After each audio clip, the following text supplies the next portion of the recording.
Howdy. ¿Cómo estás? Me llamo es Brian. Oh, are we live already? Okay. Hello. Yes.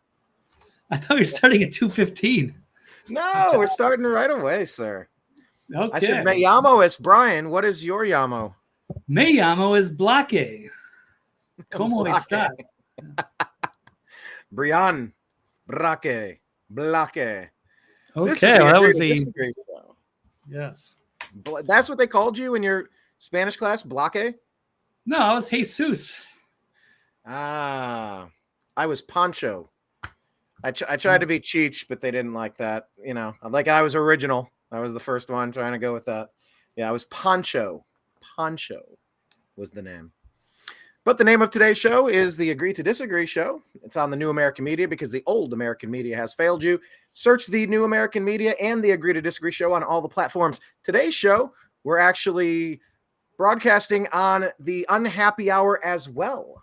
It's a pretty important topic. We're going to cross over talking about a vaccine debate.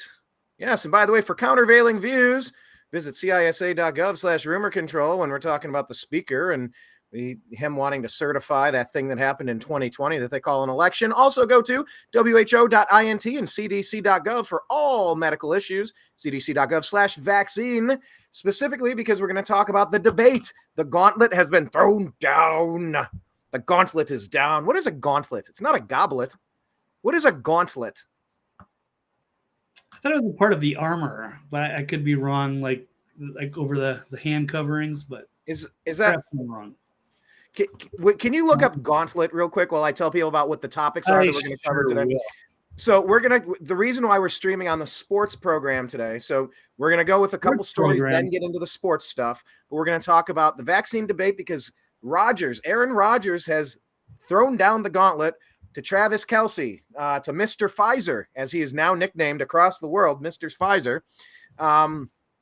And he says you're going to get a +1. You're just sports people. You get a +1. So he's going to take RFK, and then Kelce might take Fauci. So what is gauntlet here? It's like throwing your gloves down, right? It's the same thing. Gauntlet. They're just medieval gloves, armor. Okay. You, sir, I challenge you to a duel, good sir. Ka-chow. Yes. They're throwing down their gloves like when Jose Ramirez knocked out Tim Anderson. Yeah. Yes. Tim Anderson thought he was in, I don't know what he was thinking because he got knocked out by Jose Ramirez on the Cleveland baseball team. So we're going to talk about that topic. Hopefully we get to see that debate. It is super important for all athletes everywhere to understand what you're putting in your body. They have restrictions against steroids, all sorts of things. So shouldn't vaccines be just as critiqued? We're going to talk about it. We're also going to ask if Stephen Colbert should step down after his third round of COVID. So those two topics together. We're going to start the show today talking about Tom Emmer. Is he the speaker that America needs for 2023? Whoever Tom Emmer is. Also, we're going to ask about the whole Q phenomenon. The whole Q phenomenon, was that a psyop from the start? Was Anomaly right? He's been saying that for years. Also, lawyer Jenna Ellis. Did she make the right move to turn on Trump? Seems like everybody's turning on Trump these days. It's like, oh, I get why Ronnie D was doing what he did because he knew that they were going to rig it against Trump and they were going to martyr the man. Also, we're going to ask if the entire world should condemn the Hamas organization. Not hummus, not that delicious garbanzo bean delectable treat.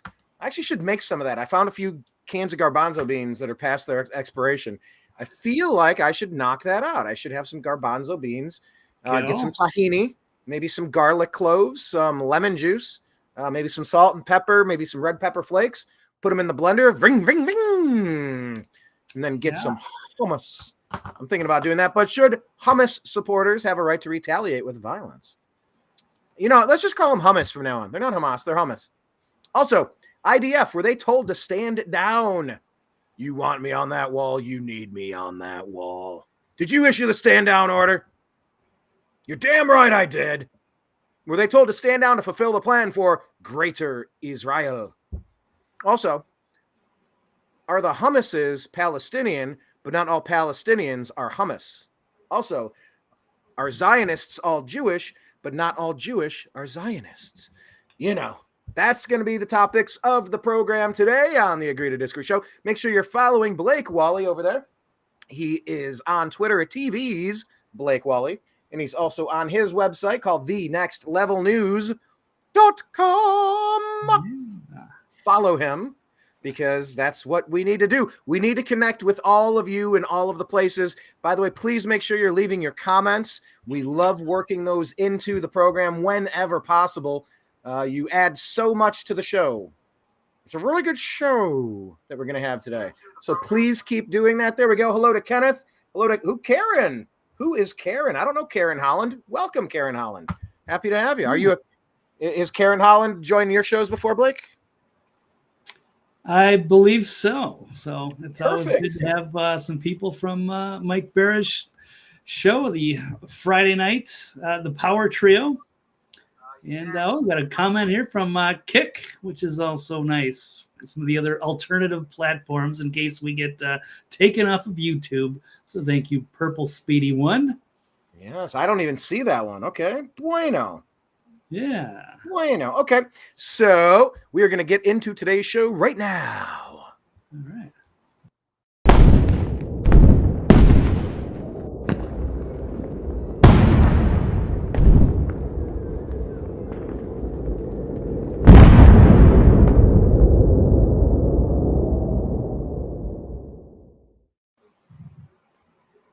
All right. Once again, to reiterate, if you joined for the Unhappy Hour Sports Show, we're going to get to sports, I promise. I only link these up when we're doing a heavy sports topic. Today we are. So stay tuned. If you can deal with the news of the day, if you can deal with the politics of the moment. Yes, I know. But just take a breath. Take a breath. Take a breath. Okay, Blake, agree or disagree that Tom Emmer is the speaker? Whoop, there it go. That Tom Emmer is the speaker that America needs for 2023. I am going to disagree there. Even though I'm trying to give him the benefit of the doubt, and I've liked some of the stuff that he's done, but I haven't really followed him that long. I've just seen some good stuff where he's roasting Gary Gensler. He's very pro-Bitcoin. He's also from Minnesota, my home state, so I kind of give him a little credit for that.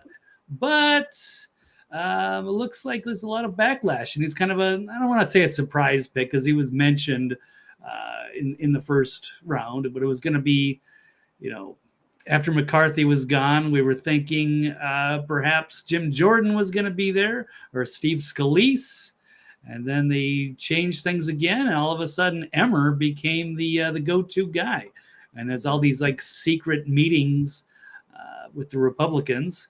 And this is what they've come up with. But there are some disturbing developments with that he appears to be not a true patriot. It appears to be a rhino and not MAGA. And I guess he's against, he was part of some George Soros group that was going to get rid of the Electoral College. This is out of the Gateway Pundit here. I popped it up on the screen. Gateway Pundit says it's becoming increasingly difficult to support a party who hates you and ignores you as a voter. Yes, the Republican Party is trash. They have always been trash. They were temporarily okay with Trump in there. They continue to be trash as they try to kick Trump out. The Gateway Pundit continues here on Twitter X. Tom Emmer wants to change the U.S. Constitution to eliminate the Electoral College and let the popular vote in radical left blue states choose the U.S. president. That's all that would happen. If we didn't have the Electoral College, there would be 4 or 5 cities that determined the winner of every election. Dana Lash is saying, why is Emmer being considered at all for speaker? A bigger moderate than McCarthy, who wants the anti-founder, pure democracy, national popular vote against the Republic's Electoral College. That's disqualifying. And Wokeness says Tom Emmer is way worse than McCarthy, which is why Democrats are considering voting for him as speaker. He voted for every Ukraine aid package. He wants to get rid of the Electoral College. He defended that vile Ilhan Omar and hates MAGA. He was one of the few Republicans in the House who voted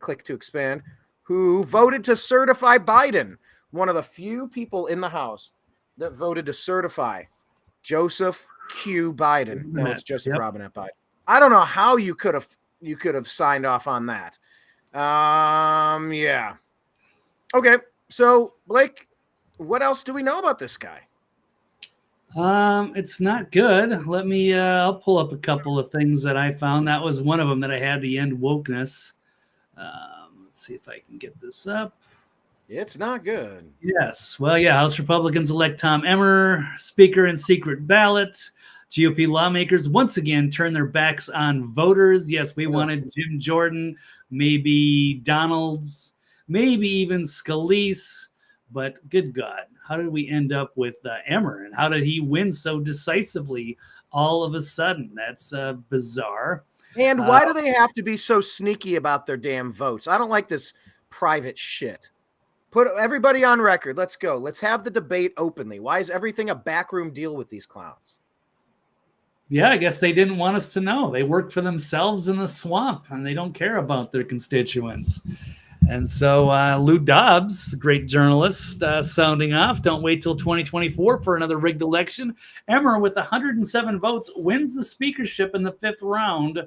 How do the Republicans explain how that beats out 200 votes for Jordan? Good question. This is ugly stuff. How will the GOP survive their corrupt election, the election of a rhino who worked for Soros and who played a major role in the betrayal of Jim Jordan? Closed doors, secret votes, and the GOP is drowning in the swamp. Also saw from Laura Loomer reporting that Matt Gaetz was helping make this happen. He was kind of... Yeah, I don't know what to believe with that. There's another tweet from Joey Manorino. Yeah, just saying once McCarthy was ousted, the group of Republicans made it clear they would vote no one except for Kevin McCarthy. And we had Scalise, Jordan. Then they went to the private meeting in the Capitol. Jim Jordan was the most popular Republican in the House. The leftists were losing their mind. And then they decided, oh, let's bring up the uniparty, Tom Emmer, to be the favorite.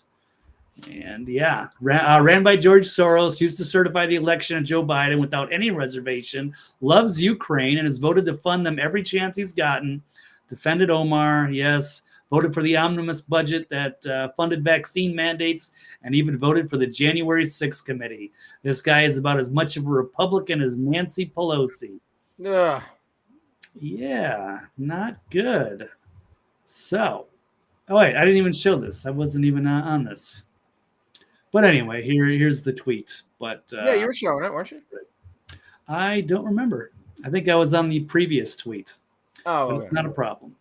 It's always good to have Lou Dobbs. All right. Anyway, we'll cut those. So there we go. Just like that. We thought it would be like vacant for a while. This was going to be good. They weren't going to be funding any more wars. And all of a sudden, boom, this is a surprise. Tom Emmer is now the speaker. So I don't know how this happens. If he gets less votes, but he's going to get more votes because the Democrats are going to side with him than Jim Jordan would. Apparently, you'll see. So, okay, 26 Republicans have announced that they will refuse to vote for Tom Emmer to be the House Speaker. But as you're saying, they're going to go ahead and get those dirty Democrat votes. The people that are not going to vote for him are Rick Allen, Jim Banks, Andy Biggs, Josh Breachin, Michael Cloud, Andrew Clyde, Doug Collins, Eli Crane, Warren Davidson, Bob Good, Paul Gosser, Marjorie Taylor Greene, Diana Harshbarger, Ronnie Jackson, Thomas Massey, Mary Miller, Max Miller, Corey Mills, Troy Niels, Ralph Norman, Andy Ogles, Scott Perry, Chip Roy, Keith Self, and Greg Stubbe.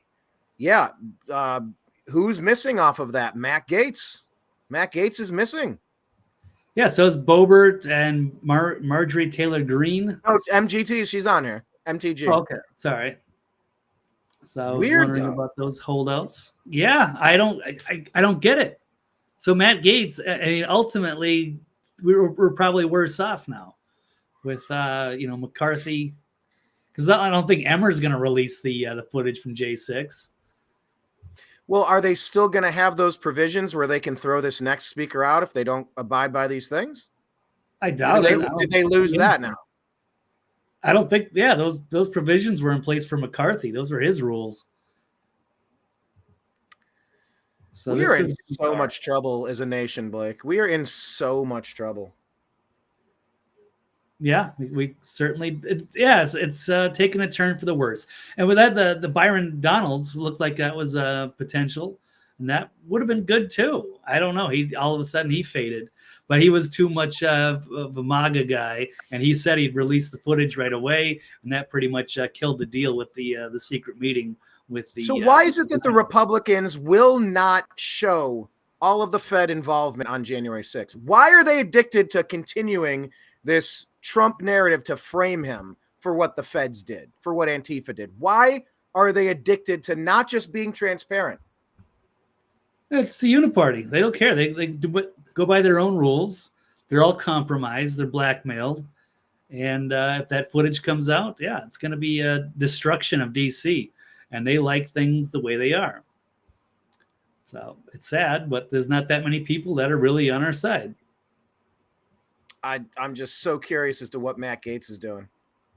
That's the mind blower right here. That's shocking. And then Boebert. It's the people that want to fight now seem to be turning their back on us. So, well, I know they definitely want to fund everything going. If Byron Donalds wasn't going to, fund Ukraine and Israel, that was obviously going to be a problem, and they wanted to get a guy in who would rubber stamp that stuff.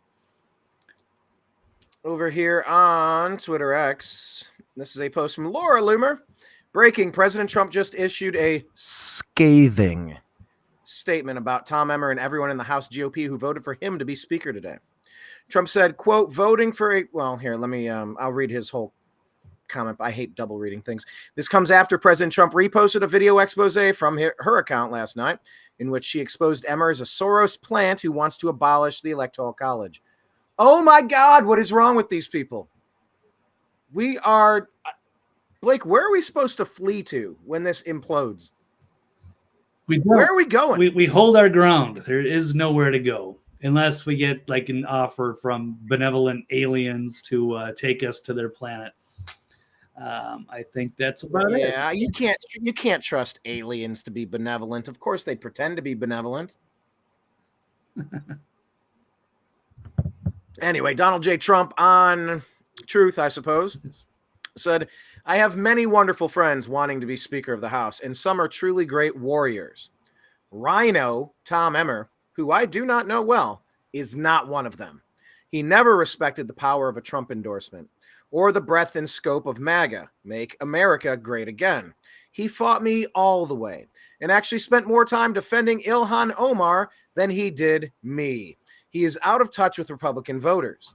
I believe he has now learned his lesson because he is saying he is pro-Trump all the way, but who can ever be sure? Has he only changed because that's what it takes to win? The Republican Party cannot take that chance because that's not where the America First voters are. Voting for a globalist rhino like Tom Emmer would be a tragic mistake. Blake, tragic mistake here? Yeah, it looks like it. And Gaetz was the one, I don't know. That's what we got to find out. I want to know why Matt Gaetz decided this, because this was kind of his thing. And at first it looked great. Like, this is okay, cool. We'll get rid of McCarthy. We'll bring in Jim Jordan. Things will be better. And then he faded. It was just going to be like a 3-month vacancy, or have, who was the other guy? McHenry, Patrick McHenry, I believe, to take over for a few months. Who cares? And then we'll go from there. But then, then Byron Donalds was the hot item. And then now all of a sudden, I can't believe this came together so quickly. All just a blindsided Tuesday morning. Now we have Tom Emmer, without the restrictions that McCarthy had. This is unbelievable. This is the worst shit that could have happened here. His Liberty score is a 69. He gets a D. Ooh. A D. In this, never Emmer. I don't know, man. This is disappointing on every level. Now, the vote hasn't actually happened, but it's assumed that it's going to be rubber stamped. Is that where we're at?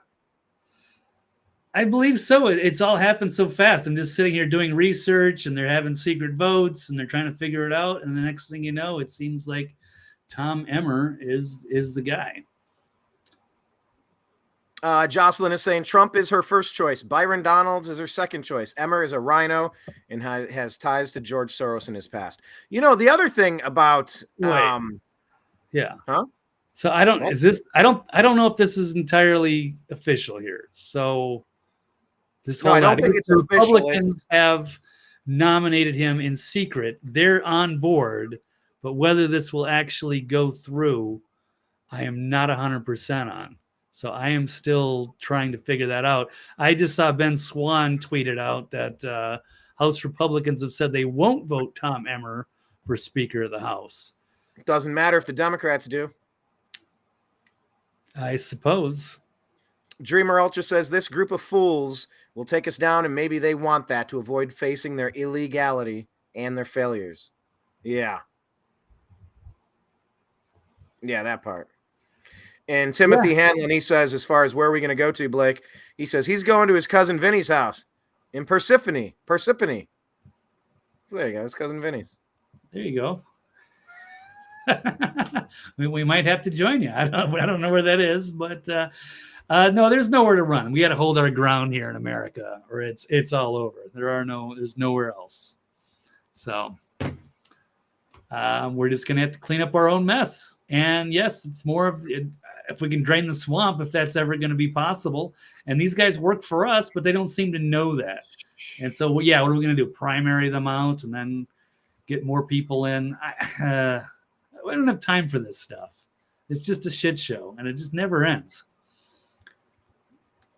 Anyway. Kenneth B says it all appears scary, yet somehow he remains hopeful. All right. Appreciate you.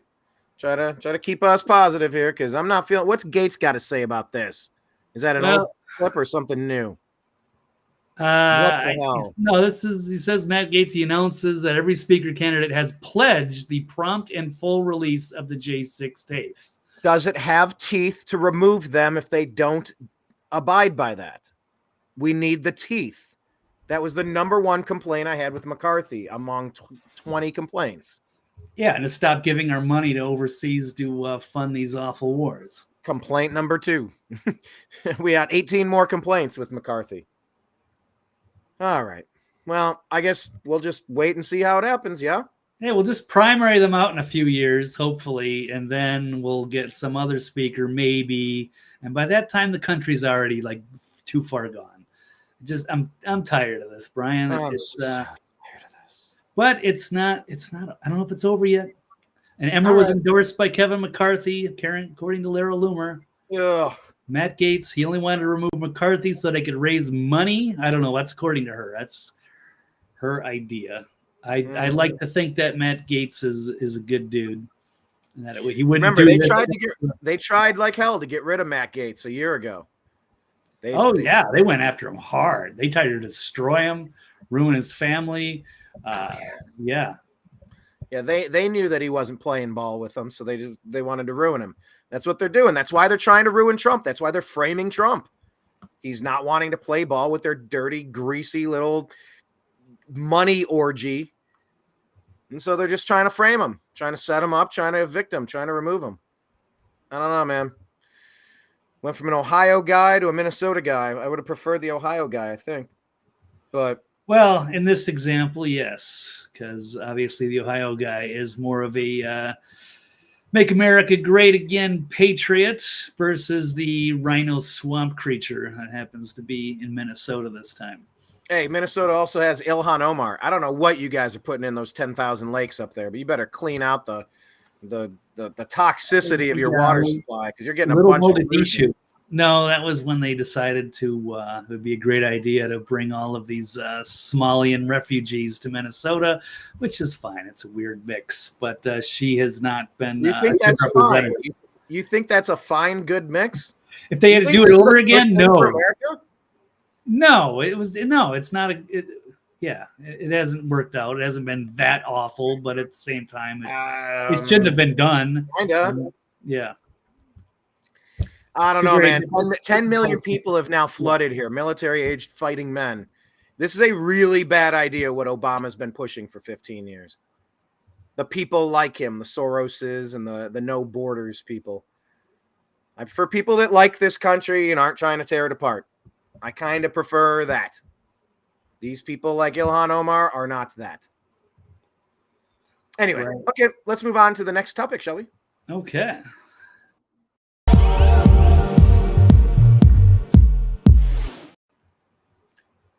That's a nice, classy one. That's a new one. Yeah, one of the newer ones. Yeah. All right, Blake, agree or disagree that the whole Q phenomenon, phenomenon, phenomenon, boop, boop, boop, boop. Do you know that song? Phenomenon. Oh, that's an old one. Remember that? Yeah, it's an old. What is that from? Hell if I know. It's like What a the 70s Sesame or something, Street? right? Huh? Yeah, something like that. Yeah, I think that is. Yeah, it's Sesame Street. I don't know. Let's see if YouTube. Oh, flags that's me right. for- It's the Muppets. No, it's a Muppet show, the Great Muppet Yeah. Show, or whatever, from the late 70s, early 80s. It was with the phenomenon. Boop, boop, doo, doo. yeah. So Blake, agree or disagree that the whole Q phenomenon was a psyop from the start, a psychological operation from the get-go, from the jump. What say you? I'm Hmm. gonna disagree. I don't know, man. It's just such a complicated issue. I know, and I wrote the question, and I have no answer. I should have at least a response ready. No, you don't. But do you have an article ready? Do you have maybe an not from the article start. ready? No, but yeah, but this we should definitely dig into this because We can hash it out that- and figure out where we stand at the end of the article. As long as you have the article, maybe we can reach our conclusion at the end instead of the beginning. We can do some of these backwards. Okay, well, let's see if we can pop this in here because this was quite a bombshell over the last weekend here, and that General Flynn was on the X-22 report with your buddy Dave, and he seemed What's Dave's last name? I have no idea. I don't think we don't Does know who anybody Dave know? is. No, so it could all be Who the part of crap is psyop. Dave? Who the crap is Dave? Yeah, I guess we could say that. Who is Dave? The mysterious guy who's always extremely optimistic about that things are all under control. We're just the Patriots are in control. The deep state's panicking. The good guys are going to win and clean everything up, and it's all good. And so he had. Hi, and welcome. You're listening to the X-22 Report. My name is Dave. Today is Tuesday, October 24th, 2023. This is episode 7891B, and today's topic is Q is a psyop. Yeah. So General Flynn was on the X-22 report, and it says General Flynn is 100% correct. Our military abides by the U.S. Constitution. Our military acts on the orders of the duly elected. To ask our military to do anything else outside of the Constitution, we might as well live in a banana republic. Because, you know, we might hear on X-22 report, it sounds like, you know, the military is, there's like an interregnum and Donald Trump is still in charge of the military and they're doing their own thing, which, you know, we wanted to believe that they have our best interests and that they're going to do something and that they're going to let the deep state traitors hang themselves and then clean up the mess and save America. But I'm disappointed that Flynn couldn't have said this a couple of years ago when people. And your feed stopped. Interesting. Or DC with puppet resident. Hold on, Biden. Blake, we lost you for a second there. You said Oh. it's disappointing that Flynn didn't say this earlier. What were you starting to say? That whole thought? Repeat it. Oh, we thought a couple of years ago when we thought that the military was perhaps going to step in and save the day from the deep state coup that had installed Resident Biden, the puppet president, to to destroy America, take us down. Instead of America first, it was going to be America last. And we thought that at some point things were going to, the good guys, the white hats, were going to step in, turn things around, save the day.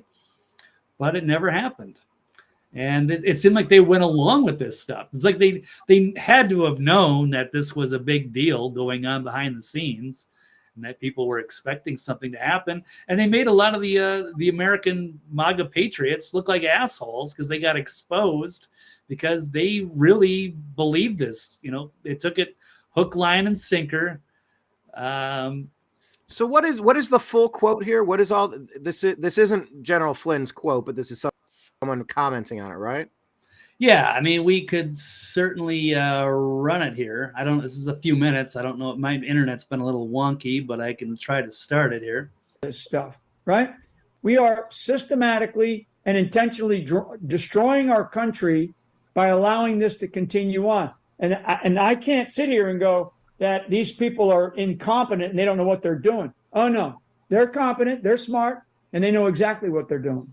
So do you think the military is watching this whole thing play? I mean, are they worried that all these people that are coming in? What do you think? I mean, so stop, Okay. Dave, stop. Okay. This is where I've had disagreements with things that I've heard you say and many others, because people go, oh, the military. What do you think the military, if you don't understand what the military does in our country, which abides by the Constitution, and Yes. the Constitution is our military is run by the people who are duly elected.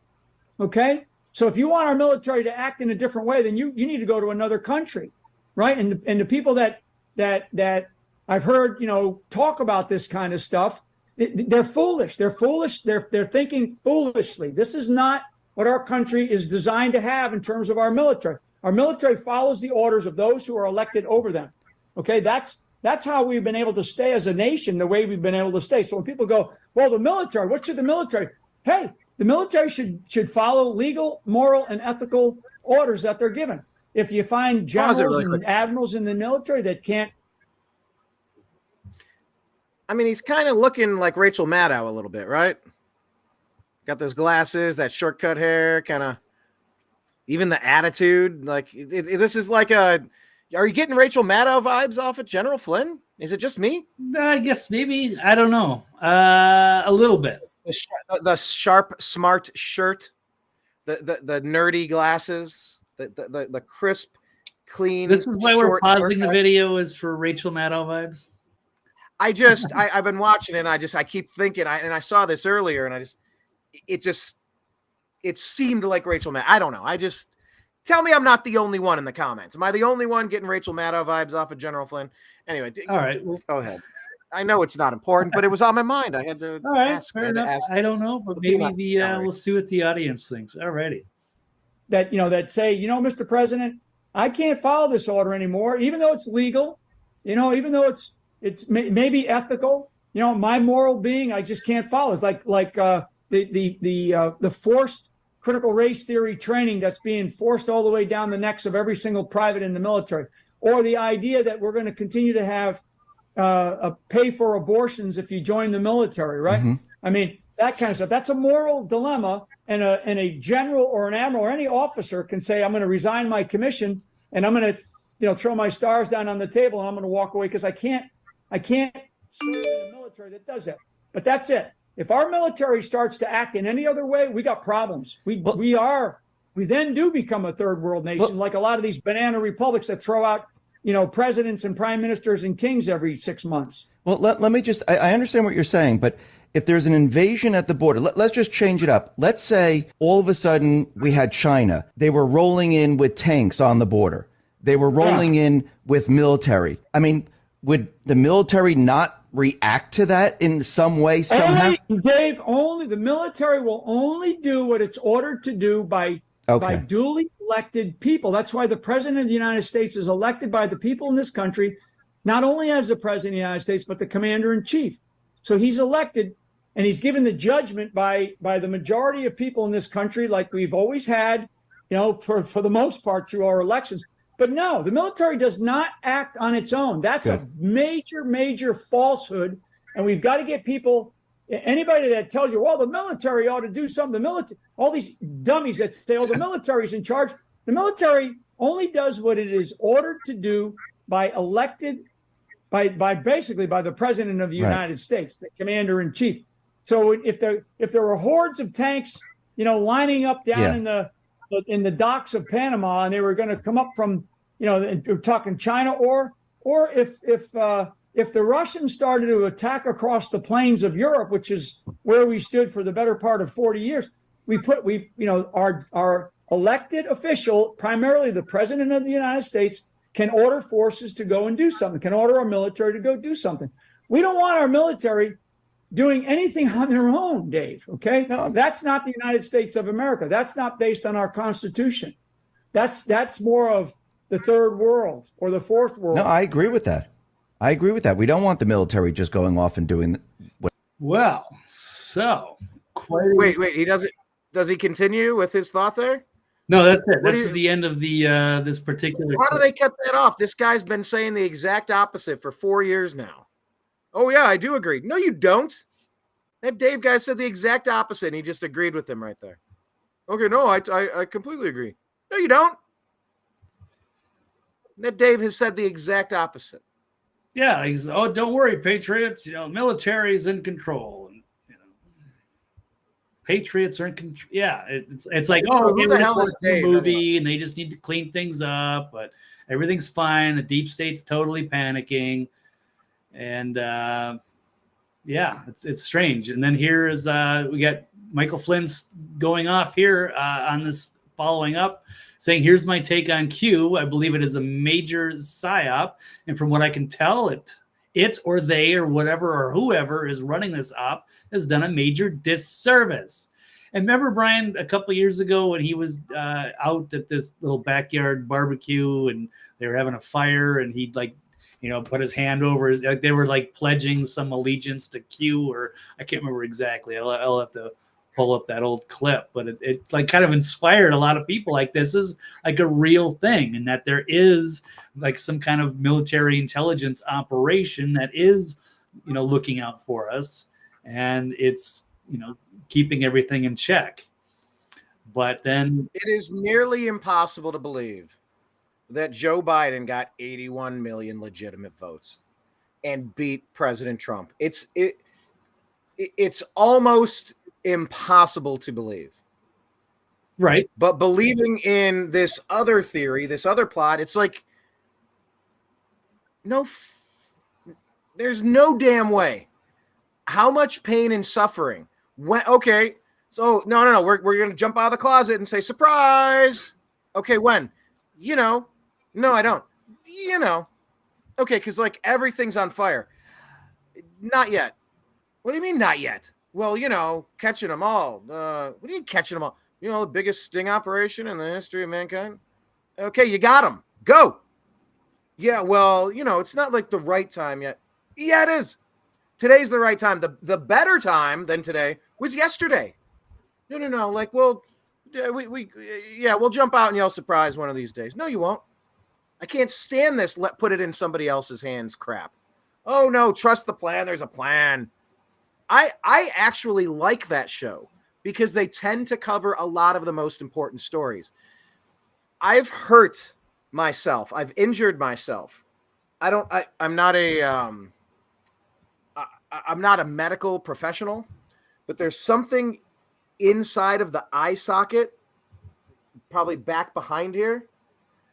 Whenever he goes on to these Q things and talks about, we're on a 3-year delta. My eyes roll back in my head, and I've injured. I like repeated eyeball rolling to the back of my skull syndrome. Every time he gets in any of that Q shit, like I ignore it because the topics that are covered are traditionally the quickest way to get the biggest news stories of the day that almost always turn out to be pretty darn accurate, despite all the Q crap. Now, as Kenneth was saying, is this a Mandela effect? Is this just Flynn playing a role? Of course, if this was a sting operation, of course this is what you'd expect him to say. To throw them off their scent, right, Blake? This crap never ends with, no, see, this is exactly what we wanted him to say. See, he's only doing it because it's true. Is this shit going to continue? I don't know. I don't know how people, there's a lot of backlash. I pay a lot of attention, or before it's news, they have a lot of these guys that are into the QAnon phenomenon stuff, and the commenters are really angry, and they're pissed at, there's a lot of, total grifters and people I wouldn't trust at all that are involved in that. I do tend to like Dave in X22, and it's always made me feel better when, things were, not looking so good. But this was interesting to see, and I haven't listened to him for a while. But yeah, to see General Flynn step up and kind of, throw cold water on Dave and say, dude, come on, this isn't happening. There is no Trump's not in control. That's when we go back to this tweet a little. The nonsense about Trump is that the president and the military is coming to the rescue is just that. Nonsense. Says, I wasn't belittling Dave. He's a big boy. I was being brutally honest, whether we believe it or whether like it or not, believe it or not. Rome is burning and the bucket brigade is getting low on water. And like it or not, we have a person in the White House that is there following a constitutional process. Note, I didn't say fair election, but he respects his statements and most definitely appreciate the support as well as Dave's. He's a fan of X22. He appreciates the support of many of the digital soldiers. However, he wants us to face reality, and that is staring us in the face, and it's ugly, but never, ever give up. Trust me, there will be silver linings, and we just have to find them and exploit them. So I don't know. Dreamer in the comments, he says, well, Trump used to say, quote, we got them all. Let's see what happens. Not so much anymore. Right? You remember Trump used to say we that. Have everything. We have everything. It was like, oh, okay, well, then they got all the Epstein stuff. They've got all the information on all the deep state characters, and there's going to be some night where they, round them all up and throw them in Guantanamo. They're all in Gitmo, or they've staged their deaths. There's all kinds of crap out there. And there's a lot of awful grifters that have taken advantage of that situation and milked a lot of money from good people. You remember how pissed off I was, Blake, when we went down to DC, and I'm like, well, why would he be doing this rally if he didn't have the goods? I was so pissed off at the end of this thing. I'm going, what the hell was all that? What was all that? What was the point of all this? People believe. I still don't know the point. Yeah, we thought that it was. He was calling people in because they were about to show that everything was all a big show, that there was fraud, and that they were going to prove it, and it was going to be, I guess, this whole Biden thing would be thrown out, or the electors would be thrown out, and that Trump was going to win, and there'd be some big, huge celebration there in D.C. That's what a lot of people believed. They had a lot of faith that the election was stolen, and they came there to support Trump, and that they were going to reverse course and turn the tables on the deep state. And instead, it was just a big, giant trap. And then they got a few agitators to do some bad things, and then they tried to spin that up into an insurrection, and then buried all the evidence, arrested all those people, turned people into political prisoners, and now they're taking Trump to court for all kinds of different things. And we could almost, as soon as this topic's done, we could carry that into Jenna Ellis, who was one of, along with Sidney Powell, who have now. All right, we'll get to Jenna Ellis in a second here. You're watching the Agree to Disagree show on the New American Media. Jocelyn says here, the truth of the central banking system and the oligarchy needs to be public knowledge. I agree. She also continues, I think the point that people are missing is that Flynn is saying people need to take personal responsibility to act and do things that they actually have the ability to do. I agree there as well. So in that regard, sure.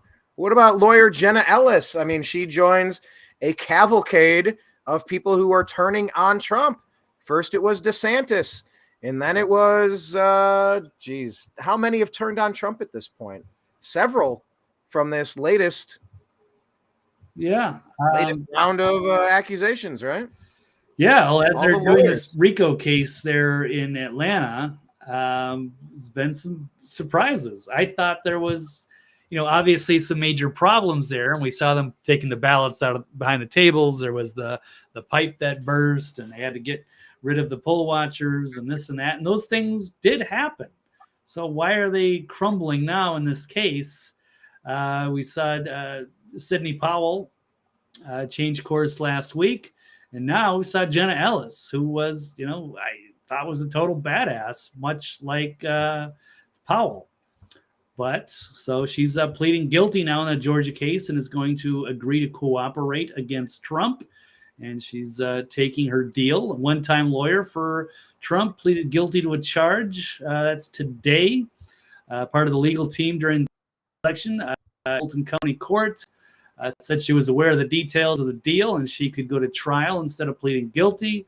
And she said her quote, as an attorney who was also a Christian, I take my responsibilities as a lawyer very seriously. Endeavor to be a person of sound moral and ethical character in all of my dealings. In the wake of the 2020 presidential election, I believed that challenging the results on behalf of Trump should be pursued in a just and legal way. To represent my client to the best of my ability. But she said that she also relied on information from other lawyers. And what I did not do, but should have done, was to make sure that the facts the other lawyers alleged to be true were in fact true. She says in the frenetic pace of attempting to raise challenges to the election for several states, including Georgia, that she failed to do her due diligence. And if she had known then what she knew now, she would have declined to represent Trump in those post-election challenges. And she wants to look back on this whole experience with deep remorse. And she's pleading guilty to aiding and abetting false statements and writings, a felony. So I guess part of it was the fact that one of the allegations was that 2,500 felons and over 10,000 dead people voted in Georgia. Now, I don't know too much about that, but I mean, for us, it was really just following what was going on with those under the table ballots and the chasing out the electors and the water pipe bursting and not getting a real full audit. So I thought this was a great case and that they would eventually prove something. And it's strange to me to see these two, big lawyers from Trump's team crumbling, folding. Now, I don't think the second one was actually one of his attorneys, right? Ellis was. Yeah, she's part of the team. But the other one wasn't. Powell, part of it, yeah. I don't think she officially was on his team. And then what about the other guy? There was another guy that flipped, right? Yeah, one of the bail guys, bail bondsman, something like that. It might be a couple more. I'm going to have to look at the rest of this article. I know there's a few of them. So is it becoming more and more likely that they are going to string up Trump?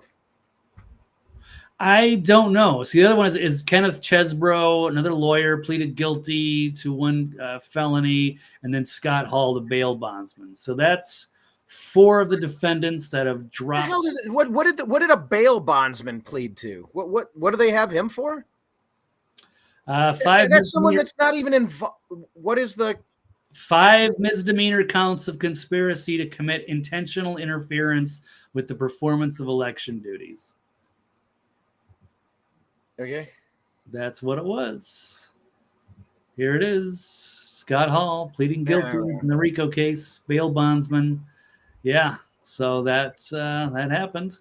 Then you got Mike Cernovich saying who's a lawyer, says Jenna Ellis got framed for a crime. He's got nothing bad to say about her decision making, and may God have mercy on people having a laugh at this. We are only in the early wave of this stuff. It's going to get worse, much worse. And part of it is thinking that maybe there's just lawfare and they just can't afford to even put up a fight. And that much worse for Trump, or much worse? I don't know. Maybe it's just going to get worse as they crack down on patriots speaking their truths and getting, in legal trouble. It's lawfare, as you've said many times. Yeah, lawfare. By the way, Jocelyn, she says, Blake, that was a great recap of hopium. The drug that the Trump supporters have been addicted to since it was nighttime. Trump was ahead by hundreds of thousands of votes and just on his way to a massive landslide. And they're like, oh, hold on. Time out. Nope. We can't keep counting. Huh? Because COVID or something. No, just count. Well, it's going to take a little while. Maybe tomorrow, maybe a few more days, maybe a few weeks. And then all those 6 states that magically paused at the same time, they all flipped somehow to the least likable, daughter showering, child sniffing, money laundering, New World Order, Obama puppet creep that you've ever seen. Sure, that's believable. But yeah, since that moment, we've been a little on hopium. Not opium, it's our drug, just kind of hope. Yeah. Hopity changeity hope, hopity hope. Jocelyn's asking, have there been any Q drops during the past year? There were those like few late ones that they did send out, and I don't even remember how significant they were. But it was like after a very long pause.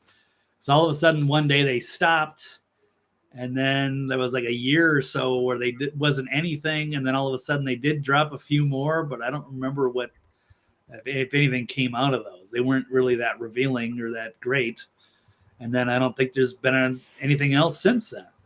Kenneth says this is a biblical battle, folks. Yeah. Jocelyn continues, Jenna Ellis sounded like they were holding a gun to her head. There's more to the story. She continues, will anyone call her out for lying through her teeth today? I mean, are they all lying, Jocelyn? Is everybody lying but Trump? You know, that's what they're trying to make you think. Everybody's cutting deals. Kenneth, you might, if I were recommending, should you buy Astroglide? I mean, I'm just saying. Hopium and Delta 8, yes. Jocelyn says, did Ellis scam people into giving her $216,000 of donations just so she could read a prepared confession against President Trump on national TV? Isn't that fraud? Okay. Well, she did, yeah, because people did do GoFundMes and put a lot of money into some of these characters, thinking that they were innocent. And it's a shocker to me. So I get that there's lawfare and maybe they'll back out, and I don't exactly know how far they're going to go as far as testifying against the Trump team. But it is disturbing developments and strange. And like you said, you just recapped. There's all those swing states in the middle of the night that stop counting, and then all of a sudden, massive spikes and vote counts the next morning. Trump was ahead by hundreds of thousands, easy on her way to have a bourbon. I poured a bourbon, and I was just waiting for these states to confirm, and it just kept dragging on. I'm going, this is not. No. See the counties that didn't report. Yeah, see they're Democrat. Yeah, of course. Yeah, Biden won. I'm like, the fuck Biden won? By the way, go to CDC. We'll go to where? Go to CISA.gov/rumor control because they're convinced that it's all above board. It's actually the first secure election in the history of elections. The only one that ever happened was in 2020. Every other one, George W. Bush stole it from Al Gore. Remember that? Don't forget that. Who was before that? Every Republican steals. Every Republican stole it.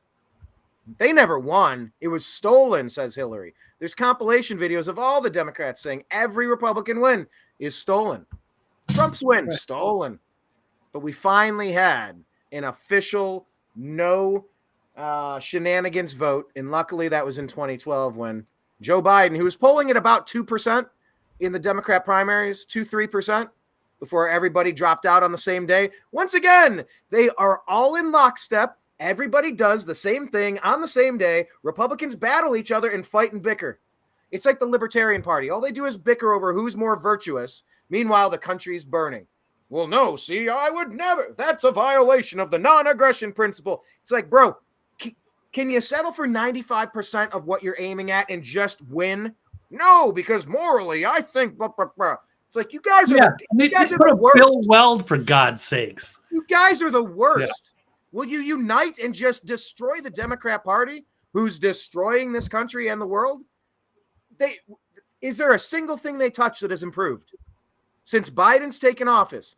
And I ask everybody in the comment section, this is one of my favorite questions. Blake, I'll ask you it again every couple months I do. Can you name a single thing that is better since Democrats have seized control of America in a coup of 2020? I'm sorry, in a legal election where everything was above board, the first legal election of all time, no cheating for the first time in every election. Visit CISA.gov/rumor control to make sure that you know that Biden really won. Is there a single thing the Democrats have done better than it was 3 years ago? Anything that's improved? did they lower the cost of insulin or something? I don't know. No, that was a Trump thing. That was a Trump thing that Biden stopped, and then Biden brought it back so he could try to claim credit. No. If you're a diabetic, you might get a slight discount on the. Okay, I don't know. No, outside of that, no, there isn't anything. It's all been bad. Yeah, but Jocelyn was saying, wait, she advised Trump on vote count videos, and now she retracts. Kenneth says, me likey hopey. Okay, me likey hopey too. Jocelyn says, we need America first patriots who are fighting the deep state. Kenneth is saying, yes, it's the Mandela effect, dude. It's the Mandela effect. Okay. Jocelyn adds that Laura is doing the easy lifting for the Dems. Bravo. Wait, Laura Loomer, or who was the who are we talking about? I'm not sure. It was Laura Loomer. Jenna Ellis was the other one. Jenna, Laura, the highest mafia. Oh, yeah. No, and it's true. Jocelyn, she's saying it looked like Jenna Ellis was reading a hostage, she was a hostage reading a list of demands from his or her kidnapper. Also, I'd like to just ask, where the hell are the American hostages in Gaza right now? Where are they? Why is this not the number one news story all across the board? We'll get to that in a minute. Jocelyn, yeah, let's pull that up. Jocelyn says a National Guard should have been called into all crucial swing state cities for an audit of election shenanigans after 11/4/20 instead of helping Dems run out the clock. Wouldn't that have been awesome? Yeah, there's so many things that Trump could have done and did not do. Yeah, Jocelyn saying, yes, Laura Loomer. I mentioned her for a second. Okay. So, okay, there we have it, Blake. Anything else to add on this particular topic? No. Another shock, another swift kick in the nuts. So we have Tom Emmer, and now we have Jenna Ellis joining Sidney Powell and turning against Trump. So where's the big win? Do we have any big wins today? I don't think so. No. Hey, when Ron DeSantis and Nikki Haley, they get when they get nominated for the Republican Party, I promise you the Republicans will not nominate Trump. He will have to run as a fourth party, because RFK is going to run on his fourth party because he's not running with the Dems. I hope President Trump is smart enough to get on the ballot as an independent for the MAGA party, because they are going to throw him. They are going to toss him in the rubbish heap of history. They will ruin him, and they will Epstein him. They will. What was that contractor, the military contractor in Russia? The plane exploded. The group. Oh yeah, Prigozhin, or I don't know. Prigozhin, yes, they'll do that to him. Yeah, they will take him out. By the way, do we have any updates on the rumors of Vladimir Putin? It didn't make our stack, but all of the rumors were going around today. I don't know. Did you see those, Blake, about Putin? I think you said something, but I didn't see that anywhere else, so I don't know.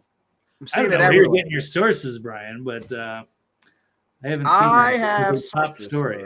Well, yeah, we'll there are show and unconfirmed. tell. There are. I can only. I never kiss and tell. I'm a journalist. I never share my sources.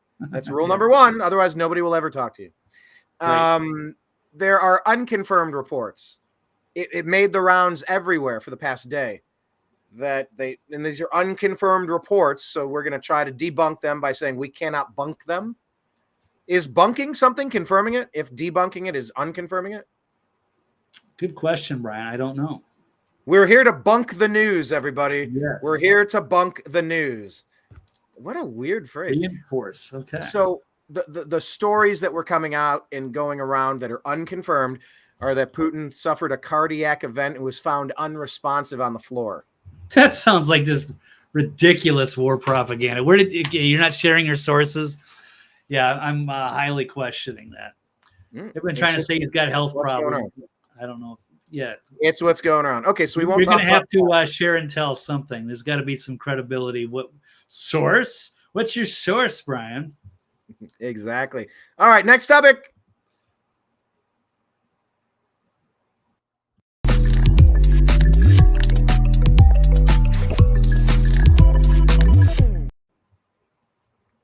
That's a fun one. I think that's a new stinger as well, Blake. Nicely played. By the way, make sure if you want to see all of Blake's stingers, go follow him on X. He's at TV's Blake Walley and thenextlevelnews.com. This is the Agree to Disagree show on the new American media because the old American media failed you.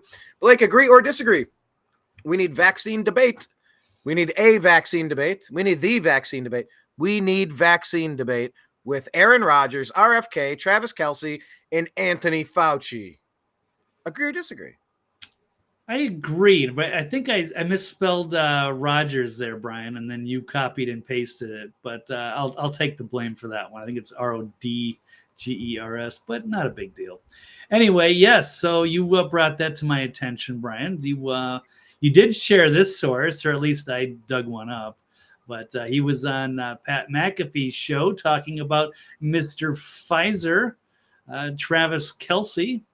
Let's pull this up. Travis Kelce, by the way, who's in a very arranged public situationship with what's-her-face right after he did his double Band-Aid commercial for Pfizer. Pfizer, who is hemorrhaging money, allegedly, as well as some of these other pharmaceutical companies, because nobody is taking their product. A very small number of people are taking their product. By the way, go to CISA.gov/rumor control and WHO.int and CDC.gov/vaccine if you want to learn about all the vaccine information that the medical professionals who are paid to tell you want you to know. If you want to hear what the people who are paid to tell you what they want you to know have to say, go to CDC.gov/vaccine. Don't listen to us. We are just countervailing views, but we not listen to me. Countervailing views. Yes, I've got 2 strikes on my channel, so do not listen to me. Listen to CISA. Listen to YouTube. Okay.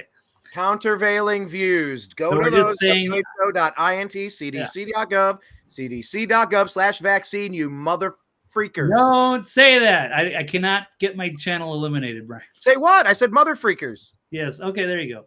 I'm very specifically saying exactly what they want. Go get the countervailing views. It's on a ticker at the bottom of our screen. How well did that work out for us last time when they gave the second strike and I couldn't even appeal? So anyway, I'll be very cautious with this. We're just reporting the news. So Aaron Rodgers calling out Travis Kelce here, Mr. Pfizer, as he calls him. Let's run this. Mr. Pfizer. And we just want to see the debate. That's all. So let's hear it. Well, there's a lot of propaganda out there, a lot of propaganda out there. I mean, listen, Mr. Pfizer said he didn't think he would be in a vax war with me. Oh, boy. Didn't think he'd be in a vax war with me. This ain't a war, homie. This is just conversation. But if you want to have some sort of duel, debate, have me on the podcast. Come on the show. Let's have a conversation. Okay. Pass it out. Let's do it like in John Wick 4, right? So we both have a second. Nice. Right? So somebody to help us out. I'm going to take my man, RFK Jr. Okay. As an independent. Hell yeah. Right? And he can have, Tony Fauci or some other pharmacrat. And we can have a conversation about this. Okay. Well, I'm happy we got that sorted. Okay. Well, a pharmacrat. What a I like great it. word. Pharmacrat. Woo. Pharmacrat. I like that. He's throwing down the gauntlet. Once again, today's show needs to be, and I felt like we should only title our shows until after we do them. So I think today's topic would be like throwing down the gauntlet. We've mentioned it multiple times, and it's been It's hard to come up with a title on the spot like that, so we can always redo it later. But just to get the ball rolling. But yes, that is a great topic, and it's good to see that come out and the pushback. But who knows? But it'd be good to see the debate. I can't see Kelce or Fauci agreeing to something like that. And they would just call them conspiracy theorists anyway and dismiss them out of hand. But they have nothing to gain and everything to lose by joining into that debate. And I don't know who would even televise that. So Pat McAfee's got one of the biggest shows on earth. Doesn't matter. No, I mean he could host it. Well, he could host it. Well, why would Kelce and Fauci agree to it? Oh, they would get demolished. Well, yeah, exactly. Why would they? Oh, maybe they would. For countervailing views, check the CDC.gov for all of the facts. Yep. Mm-hmm. For all you listening on our podcast, make sure you're subscribed to our podcast on Spotify, otherwise known as Spotify, the Agree to Disagree show. I just did the 2 fingers pointing to my temple gesture. Because yes, under duress, we are telling you to go to cdc.gov/vaccine. But yeah, I'm saying that Pat McAfee has one of the biggest shows on earth. I mean, ESPN's ratings are tanking. Nobody wants a side of woke crap with their sports. With the Unhappy Hour, the sports show I do, I give them anti-woke crap, but like that's what a lot of people want. Like a lot of the sports fans are in our camp. They're not in the woke camp. They get to sports and they, sports loving people tend to, kind of be on this side. A lot of the soy boys, they don't even know what American football is. I couldn't name you 4 teams for $100. I don't know. Is that like rugby or something? Is that like English Soccer League, Premier League? Like, no, bro. Go have some soy in your coffee. Yeah. So, okay. So I love that Aaron Rodgers is doing this. I love that he's putting him on blast. There's no bigger, more prominently displayed human right now than Travis Kelce with his Taylor Swift stuff. He's on the spot. The gauntlet has been thrown down. Do you remember? I've mentioned this before, probably. The episode of the Bill Cosby Show, The Cosbys. Which one? It turns into a tap dancing contest. He goes, challenge. And then they challenge. And then they challenge each other and they keep going back and forth. King of obscure references that nobody remembers from people remember 90s Simpsons. I do remember a bit of that. I used to watch the Cosby Show quite a bit. But yes, Dreamer Ultra. Yes, I am a Browns homer. I was at the Indianapolis game where Pat McAfee was, by the way. So it connects to the topic here. You went to 2 Brown games in a row? I did. You want to go this week? Where are they playing this week? Seattle. Oh, no. God, no. I do have a flight voucher that's going to expire. I do have to use it. Jocelyn says, right, Brian, Fauci, Hotez, and all these other pharma shills will never sit down. Oh, yeah, Hotez. Jeez, that guy. They will never sit down and debate because it would just expose how wrong they are. Well, or you could go to CISA.gov/rumor control and WHO.int and CDC.gov/vaccine and CDC.gov for countervailing views on that comment. But yes, I would love to see a real debate. Have we had one fucking debate in 3 years on this topic? One fucking debate. 1 fucking debate.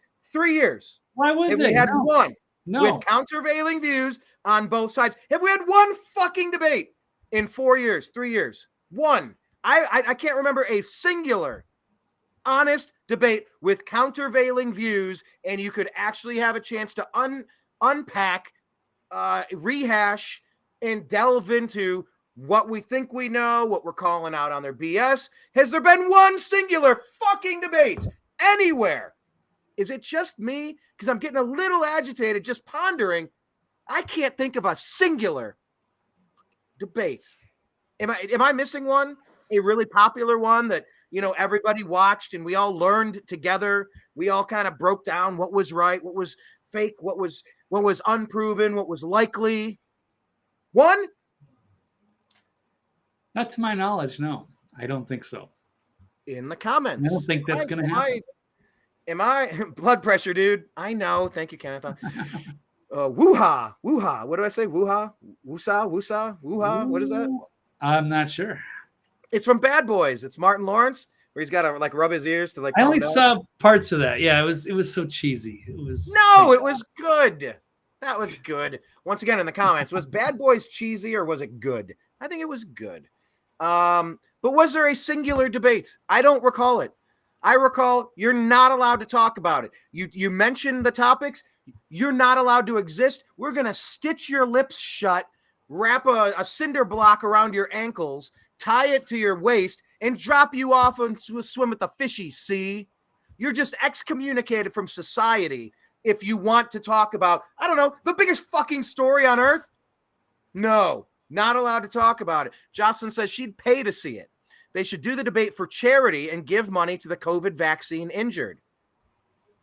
No, because then they'd have to admit that there was some kind of adverse reactions. That could never happen. They could never admit that. Like I said, it's nothing to gain and everything to lose. So they have no chance. They know they have no chance, and they don't want any of that pushback. They want to dictate. So there it is. That just reminds me of a punchline. Hey, Lisa, how am I dictate? Anyway, that's the punchline. I won't tell you the setup to the joke, but it's kind of funny. Anyway, so I'm really hopeful that there's going to be a robust conversation, and I hope that Fauci or Hotez do show up. If you're so damn confident, sit down with a couple of sports guys. Let's talk about it. Mr. Pfizer, he is the face. He is the face of your jabbity jab. He's the face of your product. Defend it. Let's talk about it. We need a vaccine debate with Rogers, RFK, Kelce, and Fauci. Yes, I agree. Now, on that same topic, Blake, Stephen Colbert, do you agree or disagree that he should step down after third COVID round?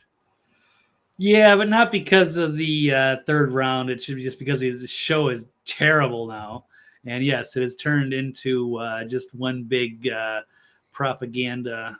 It's one big pharma fest. Jimmy Fallon too. Jimmy Fallon or Jimmy. All three of them. Jimmy Kimmel is just terrible. Yeah, the it's most so unwatchable crap on TV. Yeah, it's completely politicized. It's not funny. And all they do is just attack Trump the entire time and spread big pharma stuff. And this was obviously one of the worst ones, the vaccine dance routine that they had, the cringeworthy song and dance. But it doesn't look like the actual jab has done them much good.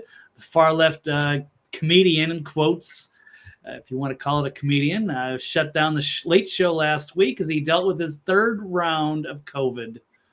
So everyone is going to have to wait for the latest slew of tired and uncreative anti-Trump jokes. So too bad. Canceled it. Aggressively unfunny. And that's about it. Fall from grace. He used to be, pretty funny when he followed the Daily Show, even though it was just be a right-wing pundit. But yeah, it was funny when he was playing the Bill O'Reilly role. He was funny there. Well, he was trying to mock him, but in mocking him, it was almost like when Meathead with All in the Family, he was the producer. I think he was the producer of All in the Family, right? Rob Reiner. I don't remember if he was a producer. He was just the actor, Meathead. Well, I mean, he's since gone on to be producing, but the gist of that show was like, hey, we're gonna make this Archie guy, and we're gonna push these left-wing things. But you watch the show, and it's like, yeah, Archie, he has his moments where he has his dummy moments, of course. But he's 80% on the ball and winning people over with his thoughts. I was going to say, Jocelyn added that the Putin health story came from Poland news media. She said that was where that originated. Poland, of course, just right on the border of Ukraine. So they definitely have skin in the game there on the northwest border of it. But yes. So that's okay. Pharma crap. Brand source. Yes, I don't know. I'm deeply skeptical. And they said something similar about how Putin had some kind of aggressive cancer a year or two ago, and I just don't buy it. Do you know your friend Jocelyn? Our fan Jocelyn. She's a Vikings fan. Did you know that?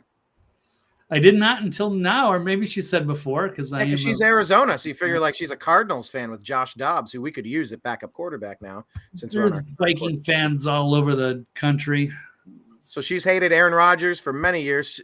She spelled his name right, by the way, Blake. She says, but this, chef's kiss. Chef's kiss. Yeah, Aaron Rodgers has been pretty good. Yeah, I definitely like him now that he's not with Green Bay anymore.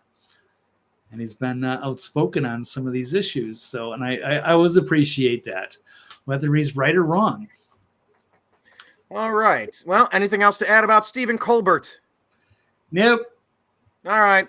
Well, I'm going to bring back the topic I mentioned earlier where I had the repetitive stress injuries from rolling my eyeballs into the back of my head every time Dave brings up a 3-year delta or you go back to post 1470. See, something was 40 seconds long, so we're going to go to post number 40. Shut up! Just read the news, Dave. I can't stand your shit.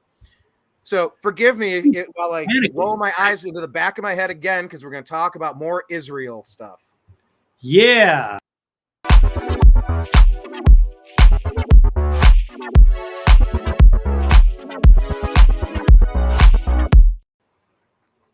Right. Yeah. That music. Hey, you want some upbeat music for this awful, awful story? Let's go. Yep. Blake, agree or disagree that the entire world should condemn the Hamas organization? The Hamas organization. You know, I can actually I'll agree with that. I know We Brian got one. is We Brian got one is, for Blake. right. Brian's tired. He's all the mental gymnastics he has to go through to continually apologize, to never give an inch on Israel, no matter what they do. It's always the fault of Hamas. But in this case, I do agree. This is from Anthony Blinken here. This is where I got this quote out of Blinken. The Daily Wire with Blinken is the worst. Good old Benny boy. Yes. So yeah, we're not going to get invited to the Hanukkah party this year at the Daily Wire in Nashville. Isn't it called Hanukkah? Hanukkah, yes. So Blinken said it would be good to hear the entire world condemn Hamas. Defended, of course, Israel's right to defend itself in its ongoing war. He said that on CBS. No country can be expected to tolerate this, to live with this. Blinken told her about Israel's need to confront Hamas. And as we said from the start, Israel has both the right and even the obligation not only to defend itself, but to try to make sure that to the best of its ability, this can't happen again. So what does that mean? Just that if you genocide your enemies, I guess it couldn't happen again. But anyway, that's another story. But I do want to point up. Wait, do me one favor. Can you repeat that last thing you said? Let's see. Genociding? Yes. Where did I leave off? You were make sure that it can't happen Israel again. Genociding the people that are. They only have so they have the obligation not only to defend itself, but to try to make sure that to the best of its ability, this can't happen again. So by that, this can't happen again. Does that mean just to complete Operation Genocide on your enemies?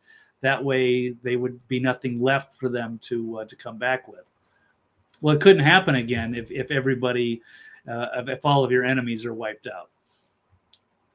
So that's what I was mentioning. But I do want to pull up. This was a interesting tweet here from a Syrian girl who pulls up this thing about so much diversity. Did you know that all of these high-level people, including Anthony Blinken, are all, I guess, they're part of the nation of Zion. They're Israeli, or they're Jewish, which is fine. But they look at the loyalty. So Anthony Blinken, Alejandro Mayorkas, the Secretary of Homeland Security. Can you full screen that? This is as full screen as I can get it. No, there we go. Now I can see it. Yeah, that's a lot better. So Blinken, the Secretary of State, Mayorkas, Homeland Security Secretary, Rochelle Walensky, CDC, and then I know there's some other big ones, Andy Slavitt, Gary Gensler, head of the SEC, Janet Yellen, Secretary of the Treasury. Let's see, David Cohen. At least a lot of big names. Rachel Levine, the Transgender Assistant Secretary for Health. Merrick Garland, the Attorney General. Of course, Victoria Nuland. That shouldn't be any surprise. These are some heavy hitters. The odds of all of these people all being part of one specific out of one specific group of people is astounding. Are you saying that they are citizens of Israel? No, but that I guess their ethnicity is Jewish and Zionist Israeli Jewish. If this is true, let's take a little step here. I do trust this source. But can you imagine if all of these people are all part of that same group? That is very strange to have that many high-level people that are basically allies with Israel. I find that very unusual. Do you? Do you think that's by percentage a little disturbing? I'm not. Number one, I'm not entirely certain that it's accurate. Who posted this? Okay, fair enough. Yes, a Syrian girl, so she's usually pretty accurate. But that doesn't mean that there's probably no axe to grind from a Syrian girl. I'm sure there's no slant. Well, she's been around. She's been in the alternative media for as long as I've been following, 10, 12 years. And so she is a credible source. She's on a lot of these networks, and she's not always just going after Israel, but she's an interesting source to talk about these events that happen. And yeah, the Syrian girl, of course, they tried to, frame up, Assad as like gassing his own people. That turned out to be bullshit. And she was a good source for saying that it was. So now I think she lives in Australia, but she's still outspoken against, some of the things that Israel does, some of the things that Brian will twist himself into pretzels to protect. But interesting to note, though. It makes you think that there's something more going on and that we need to investigate further. At least I would. Interesting. But anyway, so Hamas is a bad group, and let's pull up some more stuff on this issue. I have one to pull up if I can. Okay, I've got a few. I'll run through, and then we'll see what you got. Out of the Gateway Pundit, this is a talking point. This is Turning Point USA. Sorry, from Charlie Kirk's group, saying that he was punched repeatedly, kicked in the head, violently attacked by pro-Hamas mob near pro-Israel event in Illinois. I think this is also going to tie into one of the other agree to disagree questions. Is this Hamas supporters have a right to retaliate with violence? Yes, of course, I'm going to disagree with that if it's not obvious that there's a problem with that. So people can sympathize with Palestine, but a lot of the people that are, and of course that ties into another question that we have, which I was going to leave as a optional one, is that, Hamas is Palestinian, but not all Palestinians are Hamas. But there should be, if you can't articulate, your reasons for supporting something, if you're out on a protest and you can't talk about it without resorting to violence, then you're kind of losing the plot. Now, Hamas is the elected government of Palestine, right? Yes, they are. So they do represent the people. Well, as much as Joe Biden represents you and me, we've been overthrown. He doesn't say a single thing on my behalf. He's currently residing in the White House, currently playing the role of president. He doesn't speak for me a single bit. I mean, right. People there could feel the same.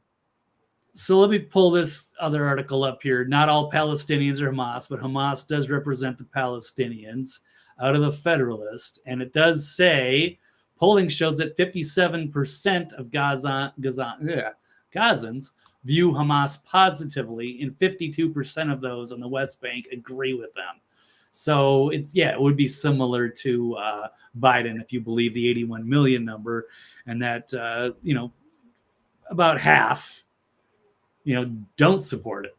So it's not like it's 100% of the people loves Hamas, and this is coming from the Federalist, which is very much on the pro-Israel side.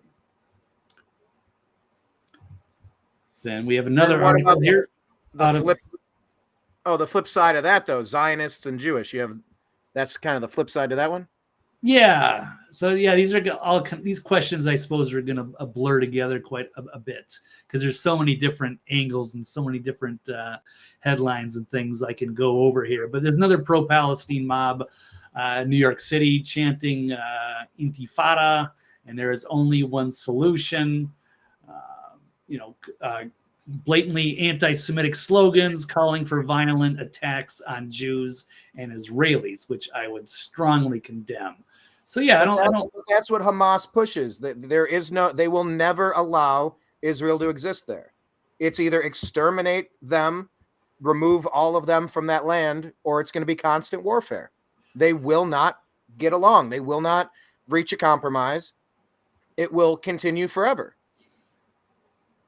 Perhaps it's not a good. From the river to the sea, they want all of them gone.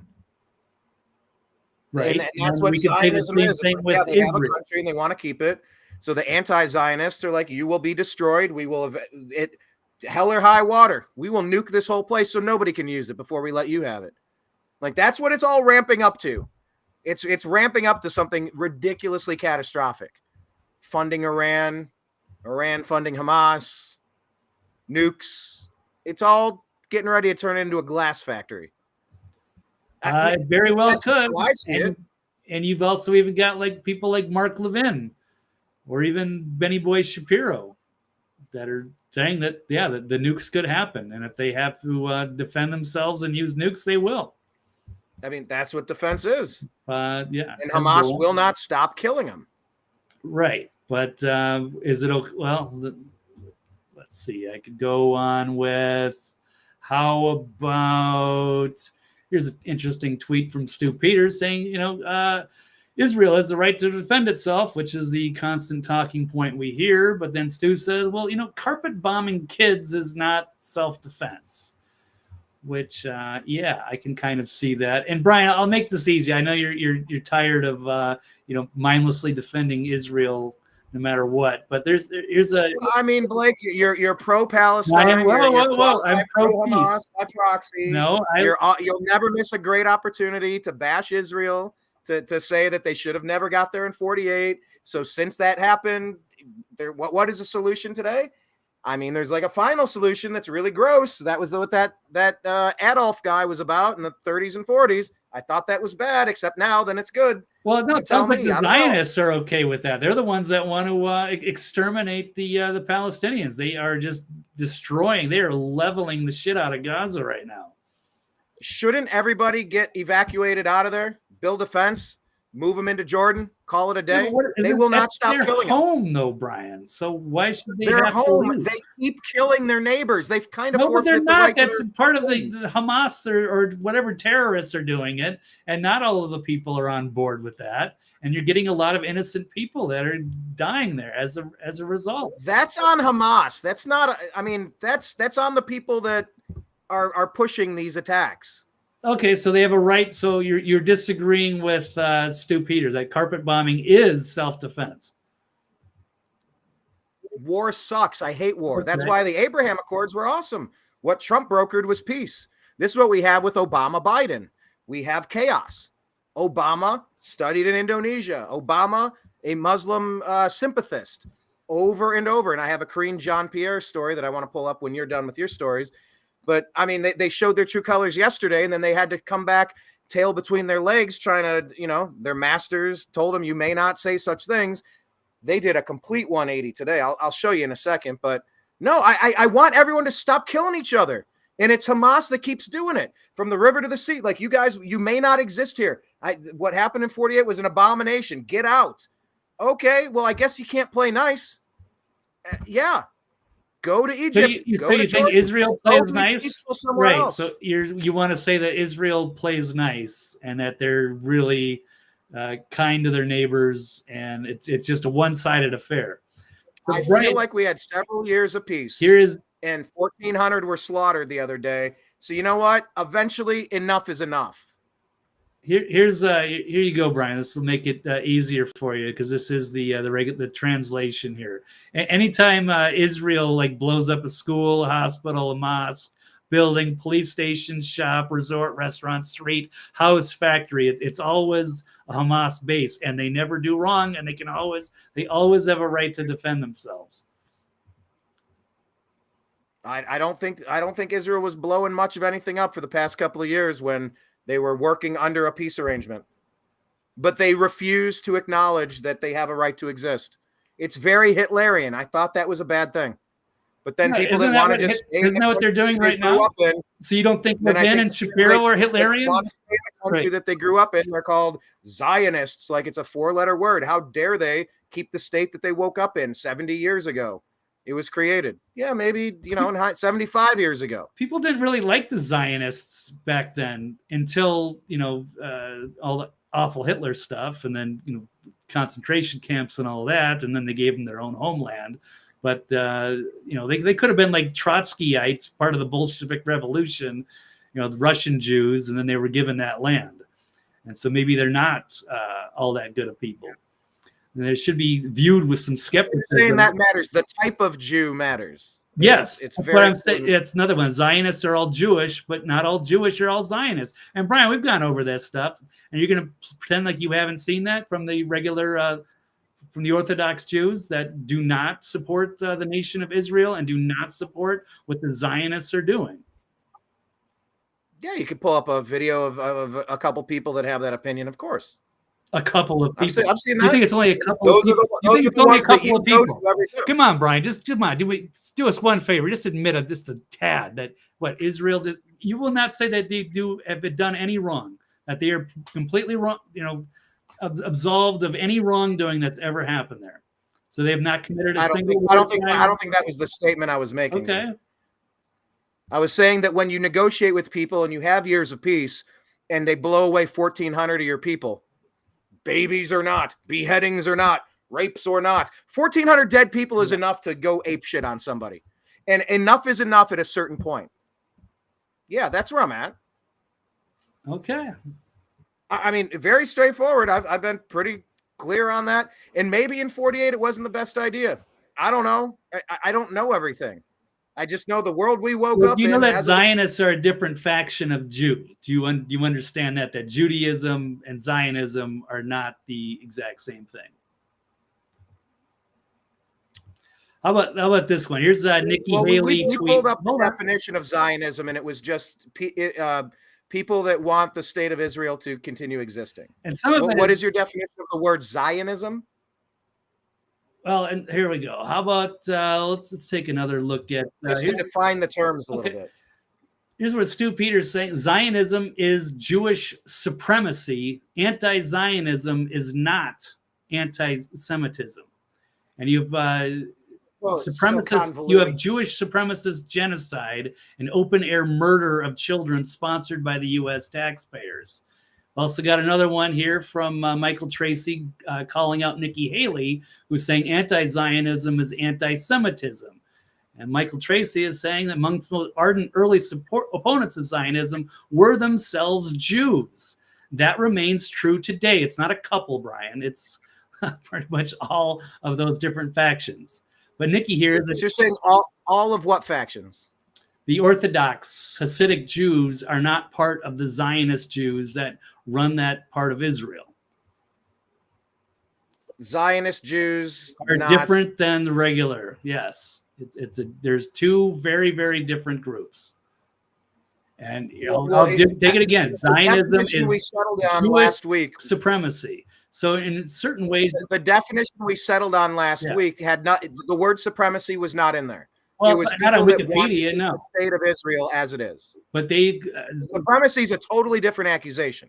So we got to define our terms here. Okay, well, it wasn't out of the Wikipedia, but some people would believe that Zionism, that they are superior, and which is odd, because they were supposedly, persecuted by the Nazis, but then. Well, how superior do you have to be in Hamas to go blow up 1,400 of your neighbors?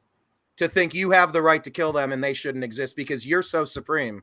You have the right to determine who you can erase off the map. That's a supremacist to me. Okay. You know what? Right. No right to erase them. I'm sorry. That sounds pretty supremacist to me. But in the definition we accepted as this is what we're going to define Zionism as, it was just people that wanted to keep the state of Israel as it currently is. If the definition's different, we got to determine that. I don't know. I don't know everything about this topic. Well, you should know more because you take the blind stance of like the neocon, like, the Benny Shapiros and the Mark Levins of the world. And just like Israel does no wrong. And it gets annoying because it won't even be like an intellectually honest discussion. It's like, and you have called me intellectually dishonest on this issue before, but Ben Shapiro has no right to want to keep the state of Israel where it is. You're saying he has no right to do that. No, I'm not saying that he has no right to do that. Well, why do you bash him? So he's not allowed to have his opinion? You're allowed to have yours, but he can't have his.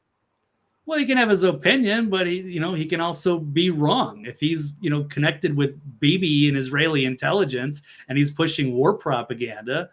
He's a media personality. Of course he's connected.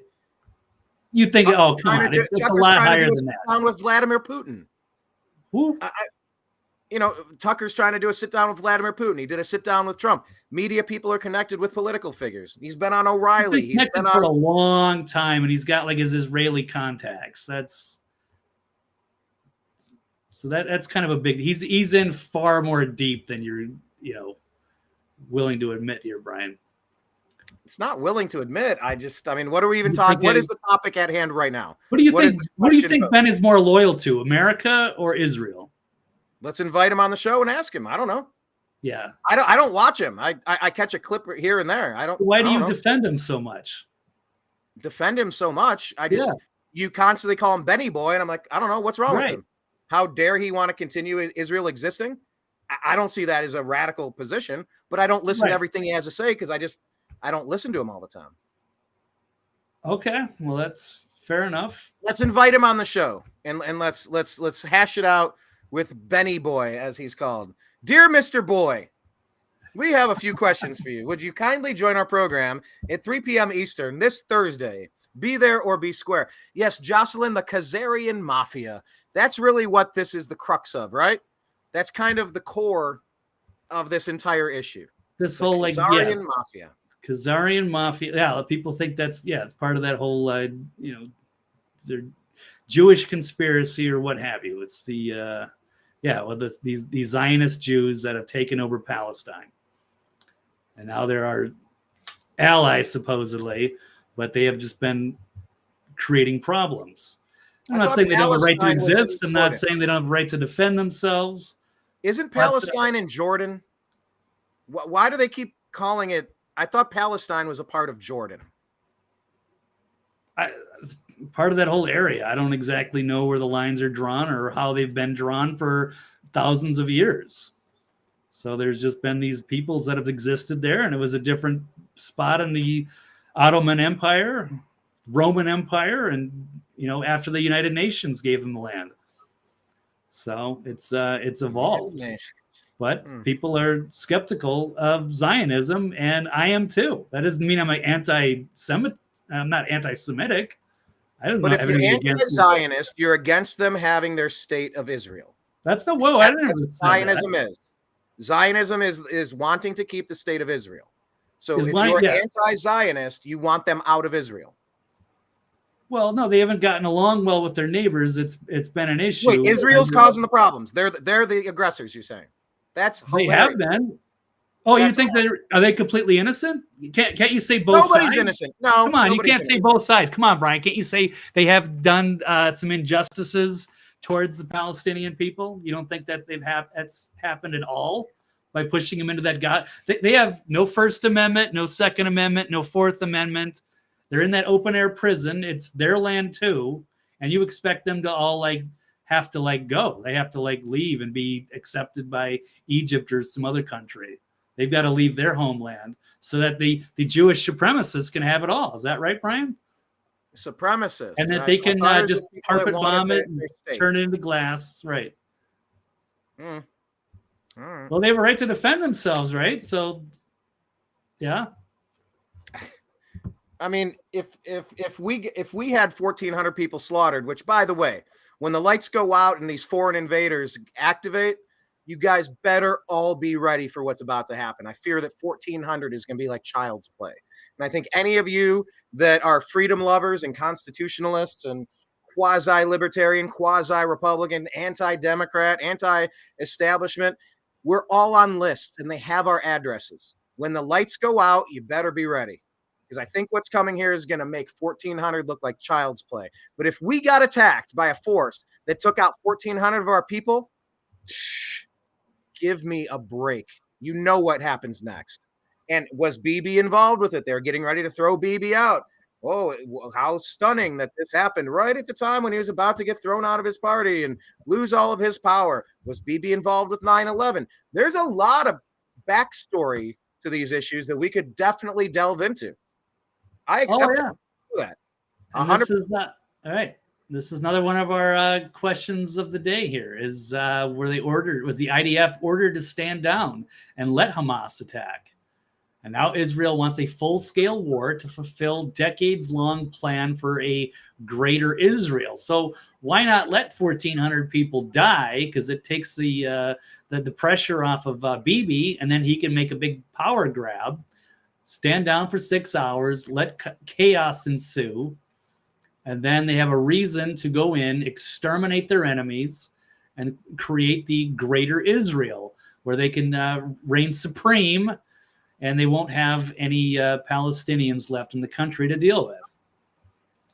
So, as citing official government sources, this is Cecily Routman from the Jewish. By the way, pause. Right. Yes. As we become savvy consumers of information and propaganda, yes, citing unnamed governmental sources is the biggest red flag of disinformation in the history of disinformation. That was the first sentence you started reading. That's the number one rule in identifying misinformation and disinformation. Citing high-level governmental sources. Okay, well, that's, we've seen that as a lie 1,000 times in the past 5 years. Oh, that could be. But we also know that how did the most secure area in the world all of a sudden have no security for 6 to 7 hours, and and all of a sudden Hamas had this major attack and there was nothing they could do. It was, according to this, it was a full 7 hours stand down, meaning Israel's government just let the slaughter of its own people happen on purpose to drum up an excuse to go to war against Gaza. In order to justify Israeli retaliation against Gaza with the intent of wiping the Palestinians off the map, this has been Netanyahu's long-term goal. Coalition regime told IDF to do nothing while 1,200, maybe 1,400, whatever, Israel's most sophisticated intelligence in the world, and there is no way the government didn't know that was about to happen. I don't know if we want to run. Netanyahu intentionally let Hamas kill Israelis. Both the IDF and the Israeli Air Force. This is somebody who sat down with a Jewish charity leader, Cecily Routman. That's who this girl is? Who said she received intel directly from her Israeli rabbi. So yeah, we don't say this is 100%, but this is according to one source. It seems reasonably credible, but that's up to people to decide for themselves. And I don't even have to watch the video. I can cover the quotes from it. Stood down for 7 hours. You won't believe what a Jewish charity leader told me today. Israel has the most sophisticated intelligence in the world. There was no way the government didn't know that was going to happen. We're friendly with several good people in Israel. One is Rabbi Hanania Weissman. He knows a lot of people in Israel. He knows confidential sources that he shared with us their information about the stand-down order. And he sent out a missive that, indeed, the IDF was given stand-down orders, both the Army and the Air Force, 7 hours to stand down while those attacks took place. And this allowed the terrorists to come in and begin slaughtering and torturing. Okay. All right, pause. Yes. So, all right, this highly unbelievable story. You're telling me in a country where every single Israeli, as long as you're able-bodied, aren't you required to be a military member? You have to go through... I believe it's mandatory, yeah. Mandatory, right? You're telling me 1,400 families that were slaughtered didn't have any people in the Israeli Defense Fund? What's it called? Forces. Israeli Defense Force, yeah. Israeli Defense Force. You're telling me that everybody in the Israeli Defense Force was given a stand-down order while their friends and family were butchered, and nobody has spilled the beans? You have this lady who looks just on the surface, she looks like she's lying. I didn't get the sense that she was telling the truth at all. The way that her eye darted before she got to the gist of her story. If we could rewind it to the beginning, but like it's just hearsay. A lot of the videos that I saw coming out of those attacks, they looked fake. A lot of them looked fake. I don't know if any of them were, and I'm not telling you which ones I saw. But several that I looked at looked fake. They looked staged. Now, that being said, how in the world could that entire country that's been attacked, the worst attack since the Holocaust, we've lost more members than the Holocaust. But by the way, shh, everybody be very, very quiet. We're hunting Hamas. Be very, very quiet. We're hunting Hamas. Don't talk about your butchered family. Elmer Fudd is going to give the order to just be quiet. And the Israeli Defense Force is told, stand down for 7 hours. Just hang on. Sir, but why are we? Shut up. We just have 1,400 to kill. We got to kill 1,400 of your friends and neighbors and your family. Butchered. Really butchered. 40 babies, 30 babies, 20 babies, 1 baby. I don't know. Let's argue about babies, but 1,400 deaths. So just be very, very quiet. It's a clever trap to ensnare Hamas. You're telling me nobody's come out and said this is bullshit and marched on their governmental building, demanding Netanyahu on a platter, demanding Netanyahu on a stage with the rope? You're telling me they were told to stand down while their country was attacked? That is just 100% unbelievable. I don't buy it. Well, what else happened? How can this possibly happen then, Brian? How did 9/11 happen? I don't know. Stand down. Yes, it looked like it was a stand down in part by, Cheney and elements. But can you at least admit? Can you at least admit a stand down order would have been telling the entire military to sit by, stand by, and stand tight, or whatever Trump said to the Proud Boys. Sit by and stand out, or stand by, or whatever he said. Just hold on. How did 1,400 people die? Right. 7 hours. We just got a bunch of people, your countrymen, we got to kill really quick.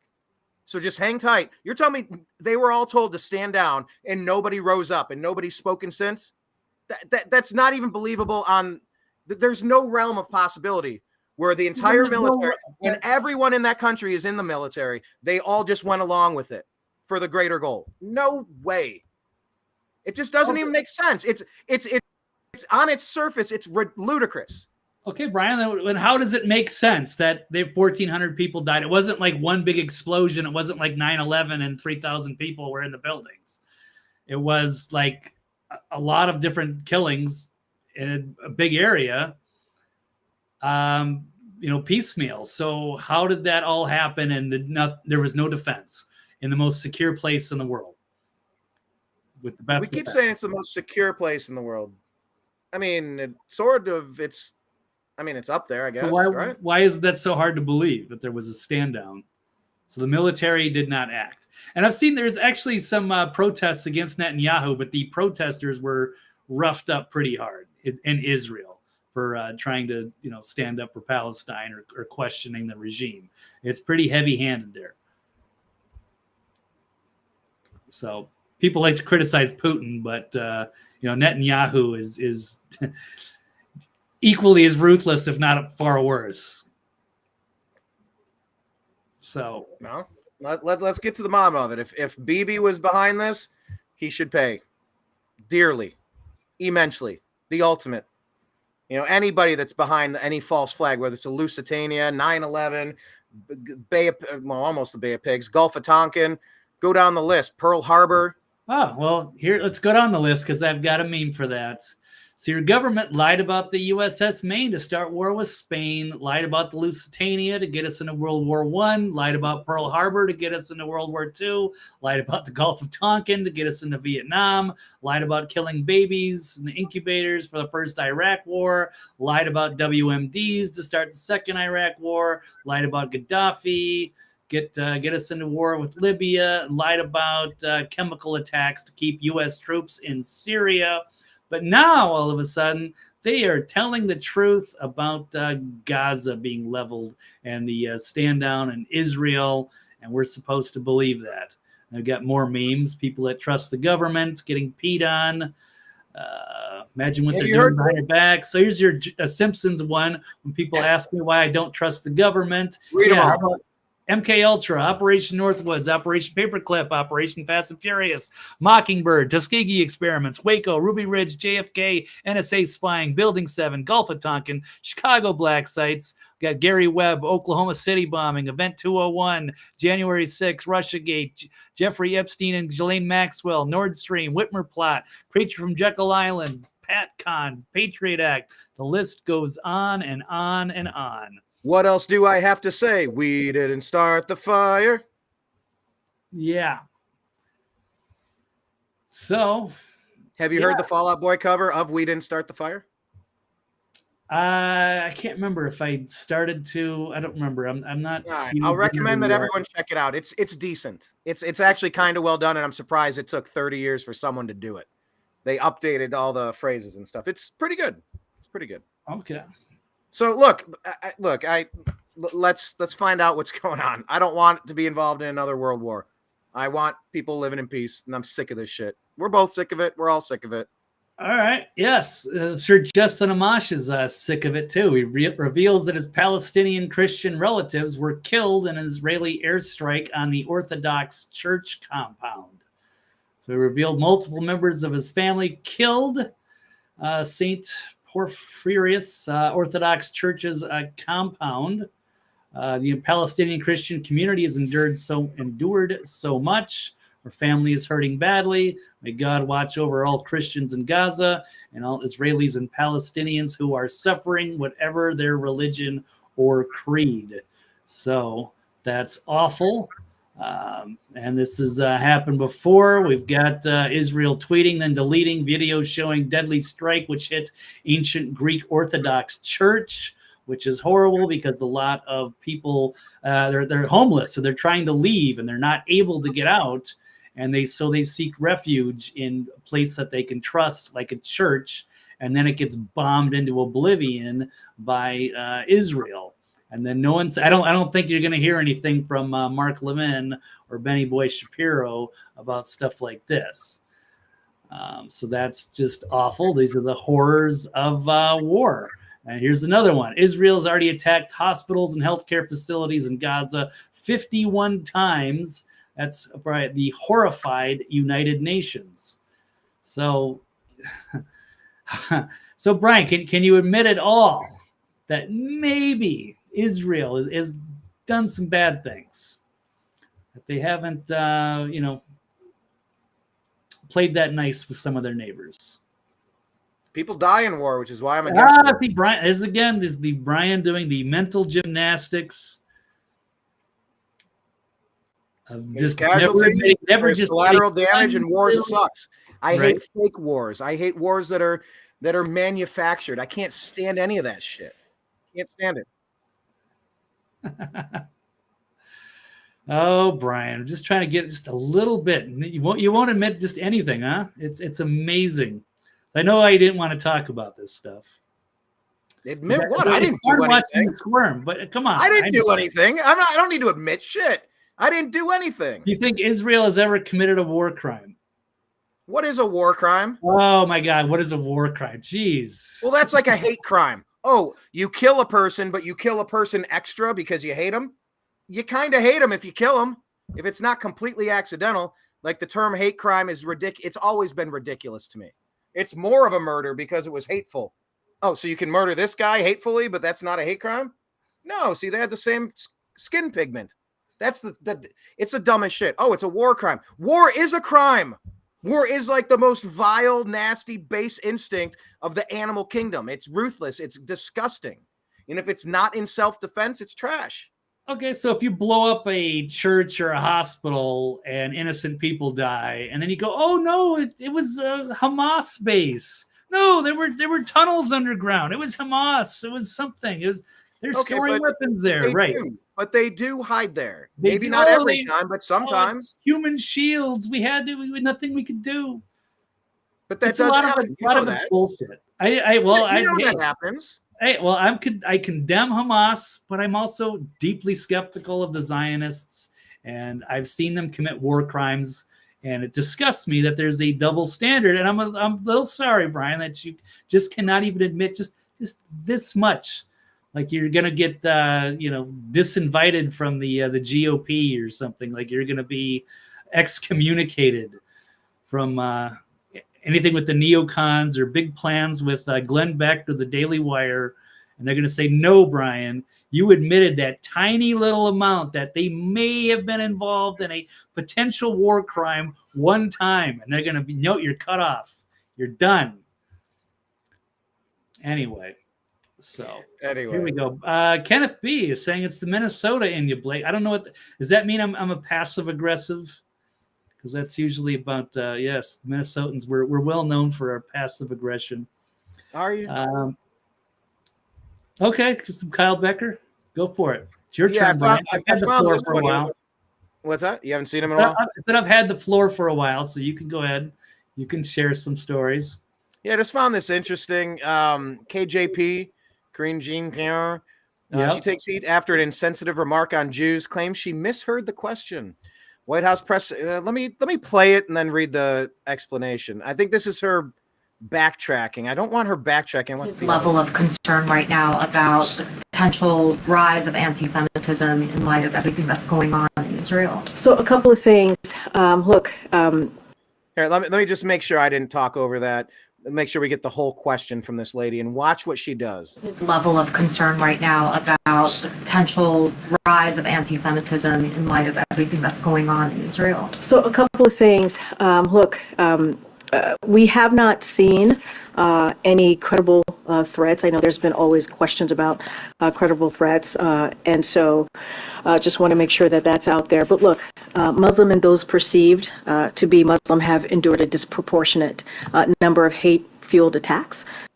She says there's nothing credible, and then she pivots to Muslims getting attacked. It's one of the most interesting pivots I've ever seen. And so just want to make sure that that's out there. But look, Muslim and those perceived to be Muslim have endured a disproportionate number of hate-fueled attacks.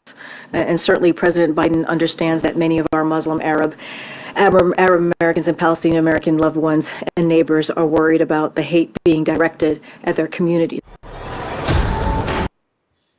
So, how do I get out of this?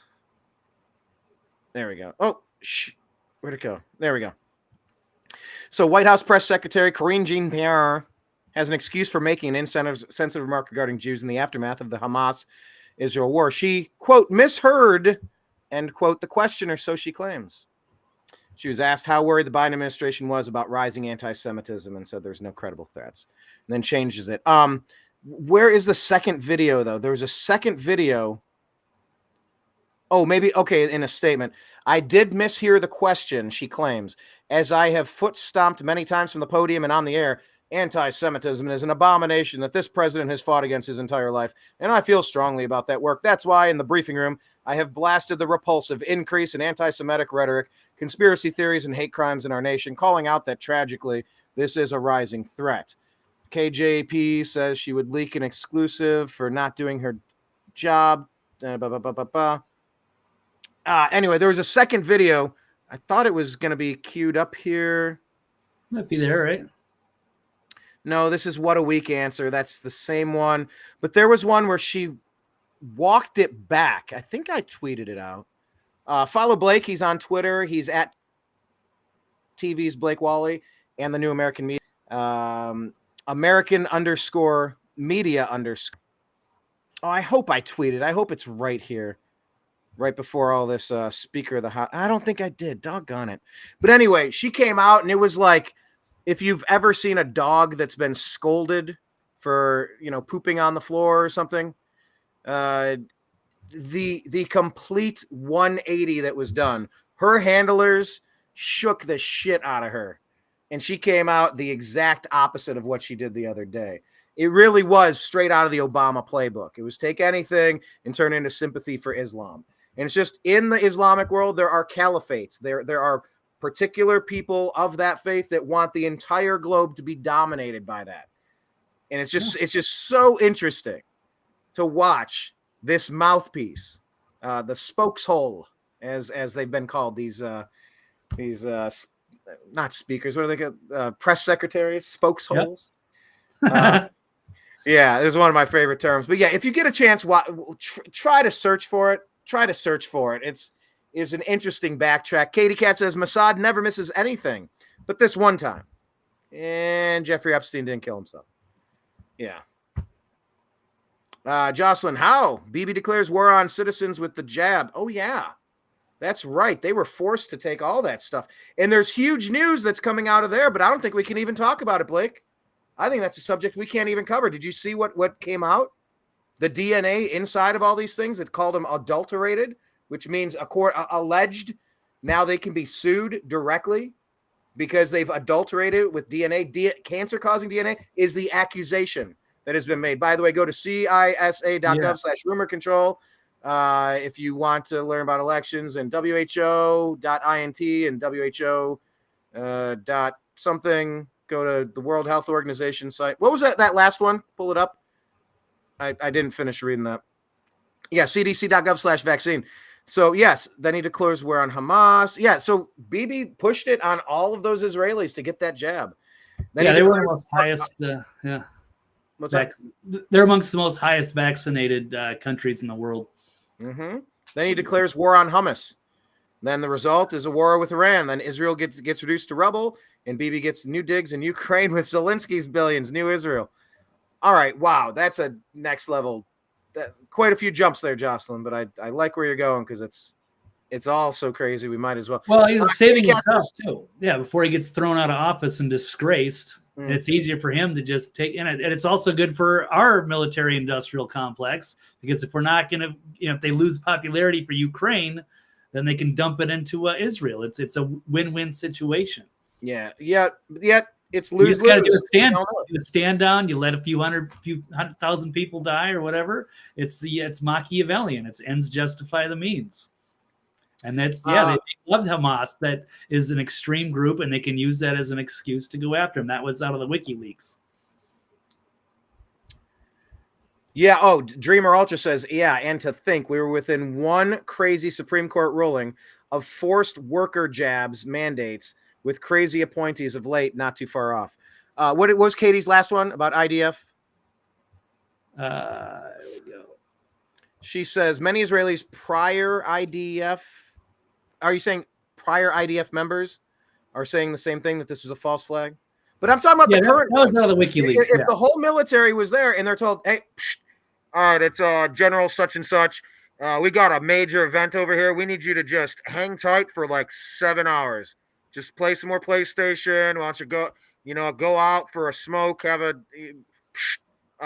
stay tuned for more information. Stand down. I repeat, we are getting executed and slaughtered and butchered by these heathens. Stand down because we got bigger fish to fry. How do you give an order? What else was it, Brian? The entire country? Well, if it's not, then how do we figure out why that was a giant security lapse? She says it was a false flag. She says Bibi's a psychopath. Easy to think that he's behind it. He says hummus is the best for Gaza to provide an excuse for ethnic cleansing. Okay, so there's that. Yeah. You create an enemy that you control and you hate, and people will hate, and it's an extremist group. And then they shoot some rockets, and then you can go heavy-handed and push them back. And then this was the ultimate one, though. Right on cue, right as right as the people are ready to rise up against him, and as Ukraine is getting unpopular, all of a sudden, this major event happens. October 7th, and now the world is all changed. A day that will forever live in infamy. Yes, another one of those. All right, Blake, we saw she's saying you got the truth multiple times. Blake with facts. Oh, geez, Katie, get out of here. Get out of here, Katie. Emotion. They're in the Abraham Peace Accords. They're chilling out, and they got butchered. Was it Bibi or was it Hamas? I don't give a shit. It happened. They were being peaceful at the time. You punch back when you're getting slaughtered, when your family's getting attacked.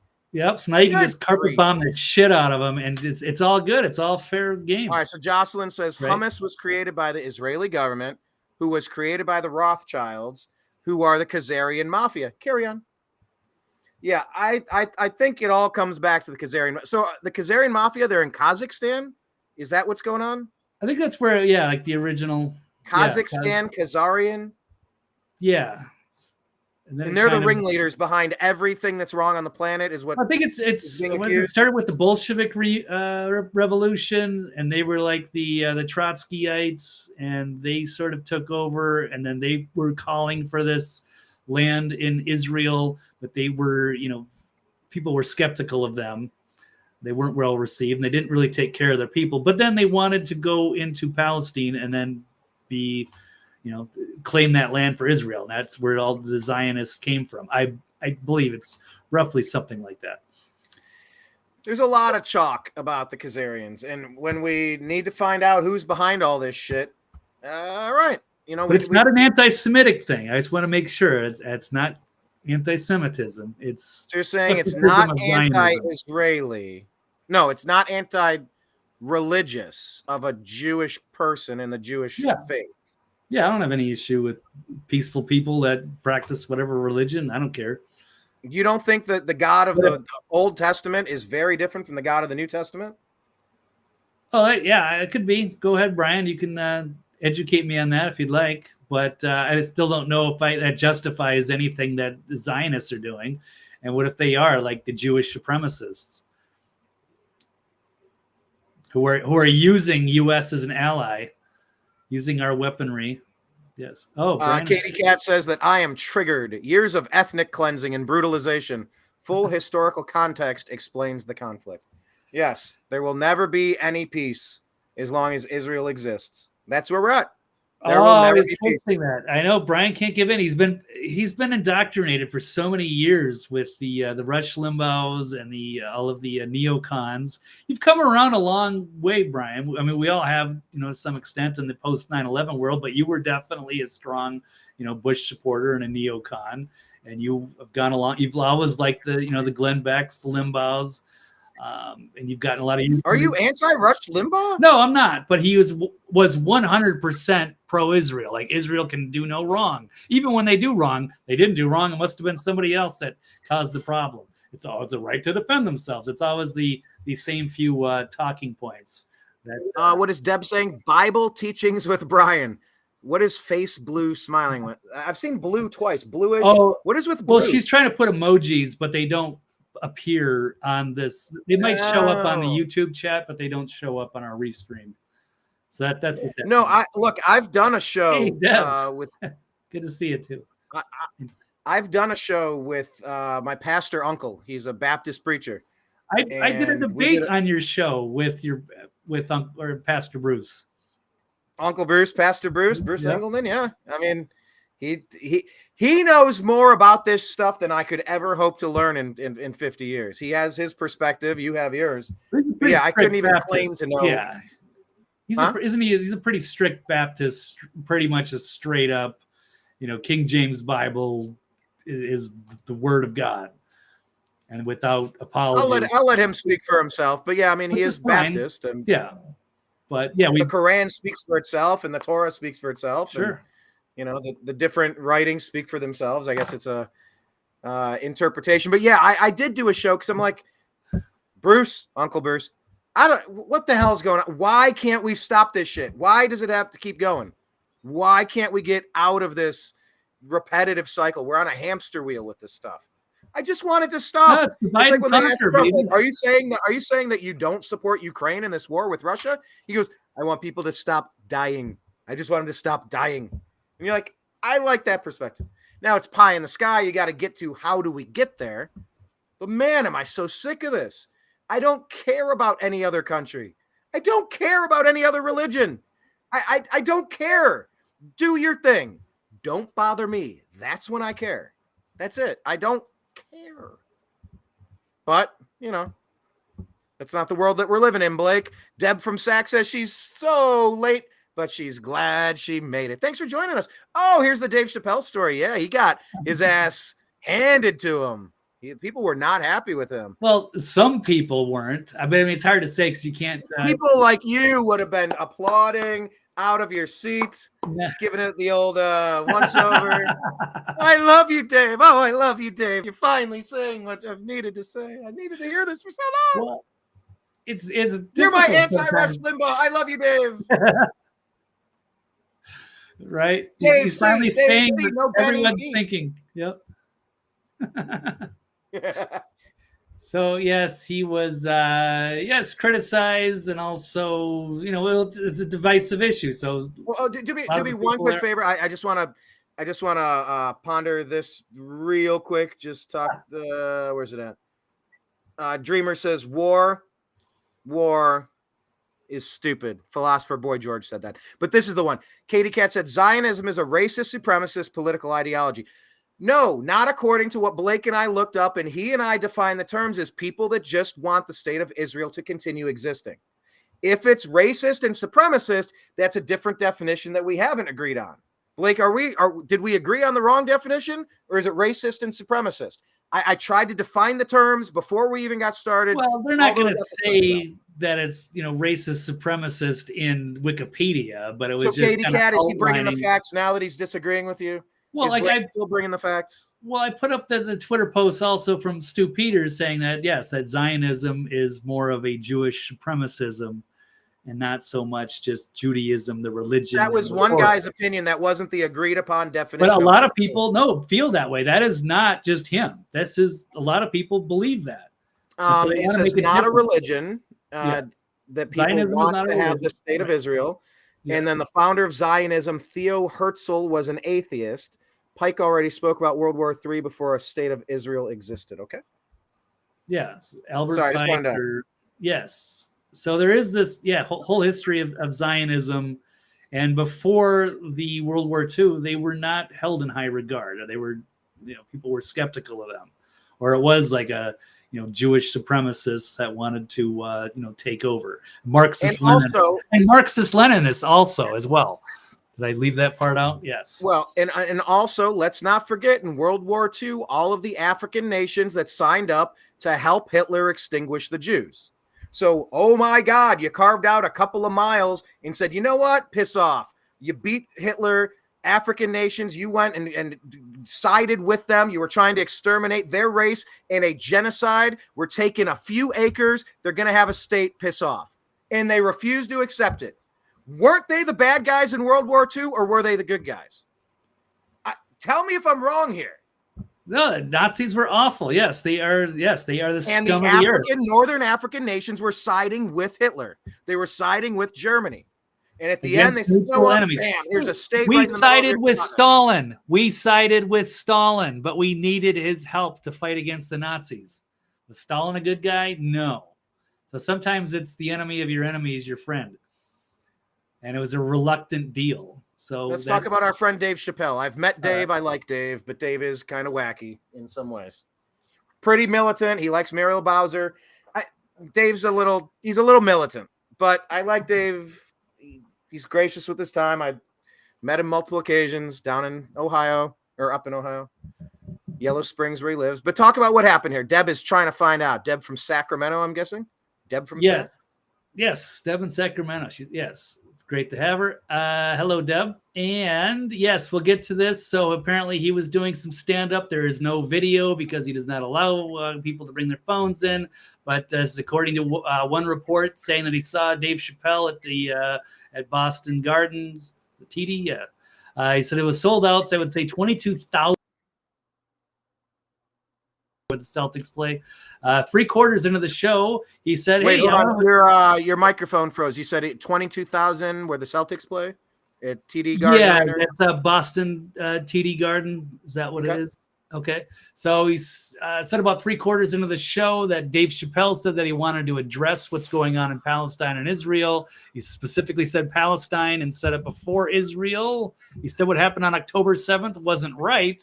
But also what's going on isn't right, and not just. You can't kill innocent civilians like that, and the whole world sits silently and watches. Then somebody shouted at him from the crowd, "Shut the fuck up, Dave." And then he went nuts and yelled back, "No, you shut the fuck up. You don't take tens of billions from my country, go kill innocent women and children, and come tell me to shut the fuck up." He said, "Don't come begging for money from my country and then go drop bombs on children and cut off innocent people from water and electricity. You have the audacity to pay to come see me and then tell me to shut the fuck up. No, you shut the fuck up." And the crowd started clapping and cheering and saying, "Yes, Dave," and chants of "Free Palestine." And then he said, "You're damn right, free Palestine." And then he went about a 15-minute rant. I guess he's a Muslim. So he's about being a Muslim and that the Israelis are projecting what's wrong with them on Muslims. And the crowd kept on cheering. It was surreal. Crowd was typical Boston demographic, 80% white, 5% black. And then he yelled at us, "What are you going to do? Go cancel me? Then go ahead and cancel me. You can't cancel all of us."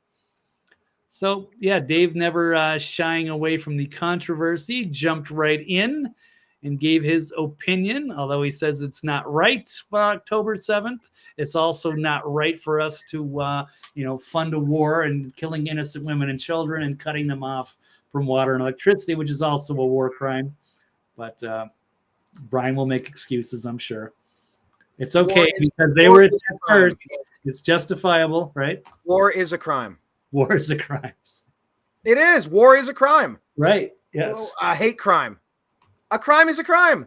A murder is a murder. These extra descriptors they're disingenuous. They're just as bad as your 40 babies that you freaked out about for 2 or 3 episodes. It's propaganda. Like a hate crime, a war crime. It's a crime. War is a crime. Murder is a crime. I don't need special, not accelerators. What do they call them? When when you're charged, they level it up. Yeah. You know what I mean? I don't know. Yeah. War is a crime across the board. What is this? Katie saying Hitler and the Bolsheviks worked together to make Jews' lives unbearable and force them to the Middle East. Oh, okay, Middle East, yeah. And create a state of Israel. Rothschild's colonization of Middle East was failing under UK imperial rule. Yeah, because the Ottoman Empire collapsed way back when. Israel kind of ran it as Great Britain, England. They ran it for a while as like a neutral colony, and then they backed out after World War II, and it was decided to give these people a homeland, especially in light of the atrocities that they had to endure under Hitler. So, yeah, gave them their own homeland. You hope for the best, and then later it seems like they're the colonizers and they're the oppressors. No, it seems like they're constantly getting blown up by their neighbors. Fire off. Okay, outside of the October 7th thing, what really did they endure, would you say? Oh, good Lord, Blake. Are you for real right now? Wait, Is that a real question? It is a real question because how many attacks and slaughters have they faced over the past 70 years? Was it slaughters or was it an entire Hamas show on this? Okay, wait. Let me finish. So as far as I know, maybe I'm wrong. I was saying that I was listening to a program that listed all of the atrocities, all of the hotel bombings, all of the holy war attacks. They have been targeted and slaughtered for decades, Blake, and you're just washing it off. Oh, no, Israel's the bad guys. They're always the bad guys. That is bullshit. I know. I'm asking you. I don't know. Pull it up. Find the article. I don't care. You can cover it all because I very well could be wrong. But a lot of the things that I've seen over the last 10 or 15 years have all been, Hamas fired off a few rockets that did a little damage, but nobody was really hurt. And then all of a sudden, Israel will retaliate by bombing the shit out of them or bombing hospitals. Innocent people are dying. It's war crimes, and that's okay. Well, it's like, oh, Israel has a right to defend themselves. Well, I get that, but what they did was way worse. Way worse. So, okay. I don't know. So if you have that, I'd be happy to walk that one back. I just don't know anytime. I know there was time after time. Peace arrangements have been blown the fuck up by these people over and over and over again. They simply will not let them exist there. It is exterminate or else. There is no playing nice. But can't we say the same thing with the people in Gaza? Isn't it just, Israel pushing them into a smaller and smaller area and taking all the rights away? Kenneth says, guys, I get scared when you guys argue. We're just trying to figure it out. I mean, whatever. We're playing devil's advocate on both sides. We're just trying to understand it and unpack it. Like Blake said, I've come a long way from being whatever. And I can't say you've come a long way because you're kind of exactly where you were the last time we had to get into the Israeli stuff. You've always been anti-Israel. Pretty much. I'm not anti-Israel. No, not anti-Jew, but you are anti-Israel. That's very different. Skeptical of the Zionists. You're not anti-Semitic, but you're anti-Israel. I'm not it's not that I'm anti-Israel. Just admit it, Blake. Just admit it. I'm not. I'm skeptical of the Zionists. I'm very skeptical of the Zionists. And to me, I think there's a lot of those people, especially with Bibi Netanyahu, or their intentions are misguided. They're deeply disturbed people.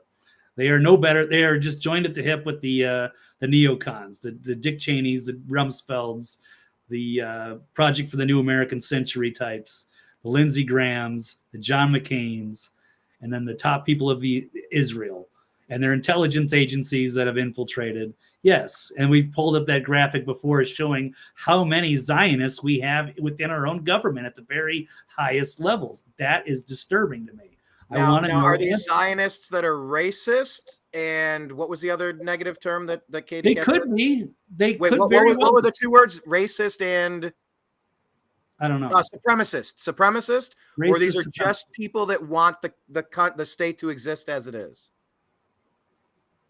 That'd be different. If it's just they lived in peace, that'd be great. They don't. So, and I'm not going to say it's one side or the other. And I'm not, obviously endorsing Hamas. I would condemn all violence. Yes, Blake is anti-Hamas 100%. Sure. Yes. Yes. And I'm about 75% against Zionism. I'm very skeptical, and I think they should be scrutinized and investigated. Jocelyn says, one time I flicked my brother's cowlick. He turned around and beat the crap out of me. It was like that. That's what Blake keeps saying. They fire bottle rockets and then they bomb the shit out of them. Like, how dare they? I don't know. Right. Deb is saying, she's chiming in because she was like, let Blake talk. And I'm like, I let Blake talk the whole show. I am very reserved. I let you go almost as much as humanly possible until I need to, we got to balance a little. But I really do. I let Blake talk a lot. I shut my mouth and I make sure there's a space there to talk. Occasionally, I need to jump in. Occasionally. But she does say she's coming around. Deb is saying, I enjoy the opposing views as they are passionate. And the fire emoji. So Kenneth is saying anti-Zion. Yes. Well, there's that song In the Rivers of Babylon. And they mentioned Zion in that one. Deb is defending Blake, saying Blake isn't anti-anything. He's very balanced, in my humble opinion. I try to be. I Katie try to Cat see says, everything from other sides. Yeah. Yeah. Katie Cat says, how many ethnic settled groups throughout time weren't an enemy and a victim? Okay. Yeah, I mean, it doesn't have to be the oppression Olympics. What was that post we had the other day? It's just this whole nonsense is turning into how many pictures of babies can we put on social media? It's just, this is the lowest form of humanity. This is like the dredges. It's just the fucking worst, which is why I want to talk about Aaron Rodgers and Travis Kelce a little bit today to kind of mix it up. I don't want to talk about this as the lead story every damn show. I know, but that's pervasive in the news. We have to talk about it. And we do. To be fair, we do. Is Davos in the desert happening now? Where is that? What desert? Is that the Arizona desert? Probably or is that UAE or Qatar or something like that, I would guess. I don't think they would put it. Well, maybe they did. I mean, is it somewhere in America? I'm not actually sure. I'll have to look that one up. I don't think they would, because there could be a lot of backlash and a lot of journalists would give them a hard time, and they would think they would have a little more security somewhere else, much like Bilderberg. Davos 2020. Well, they're saying it's held in Davos, Switzerland again. Or are you referring Davos in the desert as something else? Katie Cat says Israel needs to maintain a 70%-ish population of Jews to maintain political dominance in the region. That's why Palestinians are being killed off systematically for decades. All right, then. I don't know what Davos in the desert is, if you can tell us what that is. But yeah, that's kind of all we had on today's program. Yes, we had our heated discussion, our passionate takes. We're trying to unpack this and undo years and decades of brainwashing. And there are powerful interests, whether it's the mafia, whether it's the Khazarian mafia. One thing we didn't get into was the hostages. Hamas freeing. That was what I want to be the number one story. Where are our fucking people? I don't give a shit about Israel. I don't give a shit about Gaza. I don't give a shit about Hamas. Give us the fucking Americans back. Now you got me pissed off. This really is number one story every show. And I'm upset with me for not making it the number one topic of every show. Give us our fucking people back. That gets me really triggered, Katie Cat. Because that could be you and it could be me. This is bullshit. Yeah, no, I agree. This has to be, this is a very important story. And I condemn all the people that are at rallies in America, like tearing down posters and stuff. Like they're trying to make some kind of a point by acting like this isn't a big deal, or they're allied with, or they actually are being like anti-Semitic or what have you. And it's going against even our own people who are there and shouldn't be. And it sucks. They're taken down or whatever by the tunnels by Hamas terrorists or what have you.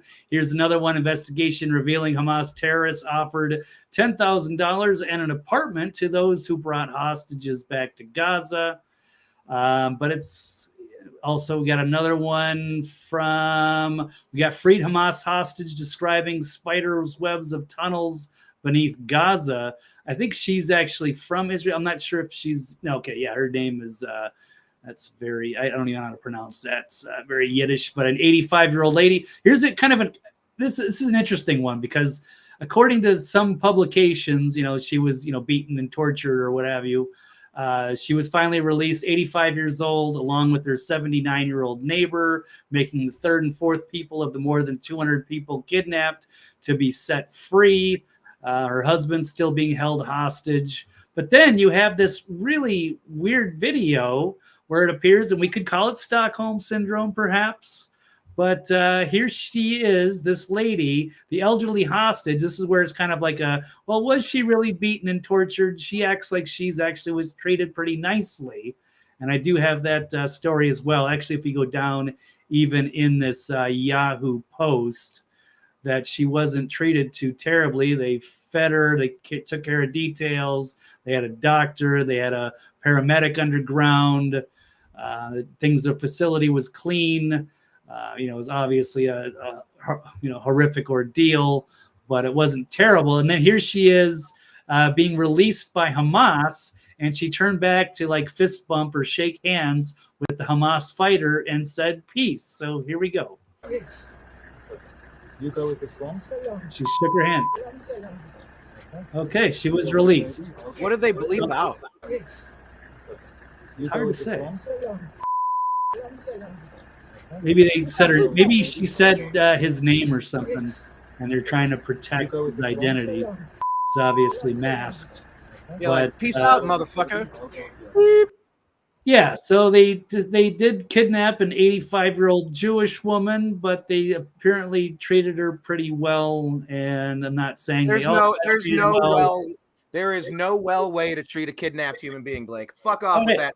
It could be Stockholm Syndrome, but there's also been which stuff I'm not showing was showing the difference between the hostages taken by Hamas versus the Palestinian hostages that are taken by Israel. And it's not quite they don't look at them the same. It almost seems like it is a supremacist, and they look at their people as animals, their opposition. So a lot of Israelis, but it's horrors of war. They have a right to defend themselves, right? Well, there are some segments of Israelis that do feel like they are the chosen ones, God's chosen people. I've seen the videos where they spit on Christians. They strung up Jesus Christ. I'm a Christian. You think I'm a fan of that? I don't have a dog in the fight. I don't particularly care. I care about Trump putting in the Abraham Accords, and we had peace for years until this shit happened. Blame Bibi, blame Hamas. Let's figure it out. Let's take care of it, because these are war criminals, because all war is crime. Katie Cat says there's an interview with her and her daughter giving her testimony. She said everyone had their needs met as well as medical. Yeah, you kidnapped. Good grief. Yeah. Well, let's hope that all the other hostages are okay, being treated fairly, and they will eventually be released sooner than later. Before we, do any more damage. I don't know if there's been a ceasefire or not. I don't know if this is going to be the day of the ground invasion. But that's where things are going to get really ugly. I mean, it's already been ugly. And 1,400 is bad enough. And then 1,000, 4,000 at least. Who knows? They're going to have to sift through all that rubble of all those buildings that have been destroyed. And a lot of those people have nowhere to go. And even like Justin Amash, family killed, taking refuge in a church. So, in an ancient church. War is hell. But which is why we should not be funding it all over the globe through proxy wars. Maybe we could get away from our addiction to global chaos and war. We could agree on that. Yeah. Yes. Okay, look, we found a place where we can agree at the end of the show. No, it's not feudal at this point, or fugal. Feudal. I don't know. But Dreamer saying he never gets the truth, period. Muse has that song, I want the truth. Yeah. I want the truth. Muse is an awesome band. You gotta listen to them. Wow. Okay, so let's stop the craziness, shall we? Yeah, Amen to that, Brian. No more wars, period. Peace, man. Yes, Katie Cat. I hate wars. I hate war crimes. I hate war criminals. I hate war profiteers. I hate the politicians that are bloodthirsty like Nikki Haley. Yeah. All right. They said for years that Trump is a psychopath. He's going to drive us into World War III. And guess what? We calmed all the shit down. You get this bumbling meat sack Biden at the Obama Soros puppet strings, walking around, falling downstairs and trudging along on the beach. And look what happens. Everything's popping off. We haven't even got to Taiwan yet. We haven't even talked about China, who sent all of their ships are all in the region now. We could be talking about China because there are, I don't know the numbers, video after video, report after report, military-aged fighting men from China coming right up across our southern border, cracking their knuckles, getting ready to go. All of you, are you ready? Are you ready for the lights to go out? Are you going to be ready when they're activated? Every city USA. This isn't going to be one attack in New York or Manhattan. It's not going to be one attack in Gaza. This is going to be nationwide, simultaneous, at the same exact time. Are you trained? Are you prepared? Do you have supplies? Are you financially fit? Are you physically fit? Are you mentally fit? Are you spiritually fit? Shit. Yep. Like the Cypress Are you fit? song. Yes. Shit. When the shit goes down, you better be ready. When the shit goes down. Yep. Katie's saying that she hopes that lady's husband is released soon. He's 85 years old too. Yeah. All right. Well, be ready, peeps. Be ready to prepare. What's the Metallica song? To prepare for peace, to defend for war. Sounds more like a Megadeth song. Peace sells, but who's buying? Yeah. There you go. Hang on, let me get the lyric. Metallica. Lyrics to it's Don't Tread on Me. And where are the lyrics? Oh, there we go. Lyrics. Jeez, this. Yep, I can't. For the fifth time. There we go. Oh, you got it. Wow, good call, Brian. So it's Don't Tread on Me. I said Don't Tread on Me. Liberty or death, what we so proudly hail. Once you provoke her, rattling of her never begins it. Never, but once engaged, never surrenders, showing the fangs of rage. I said, don't tread on me. So it's so be it, threaten no more. To secure, that's the word I couldn't find. To secure peace is to prepare for war. So be it, settle the score. Touch me again for the words that you'll hear evermore. Don't tread on me. Love it or leave it, she with the deadly bite. Quick as the blue tongue, forked as the lightning strike, shining with brightness, always on surveillance, the eyes they never close, emblem of vigilance. Don't tread on me. Pretty damn good song, sir, if I don't say so myself. Oh, yeah. It's a great album. To secure peace is to prepare for war. So, yes. Jocelyn saying she would rather sing, did you already put that one up? By Pete Seeger, We Shall Overcome. Yes? Well, speak softly, carry a big stick. All right. I want you to do well out there, Jocelyn, in Arizona. Katie says the protocols of the learned elders of Zion Illuminati were written 200 years ago, has everything in it as the Illuminati satanic global coming NWO. It's a lot of buzzwords, but I believe it. It's all shit. Well, that was the Khazarian mafia looking down on the Goyim and taking over. It's part of that Jewish supremacy thing, which is different from Zionism? No, that's probably the same thing. It's exactly the same thing. And we had the wrong definition the other day. I just thought it meant someone that wants to continue the state of Israel as is. Well, that was the weak, watered down Wikipedia version. And we only just got the surface. It was just like, hey, this isn't a religion. It's just the people that want to have their own country, what have you.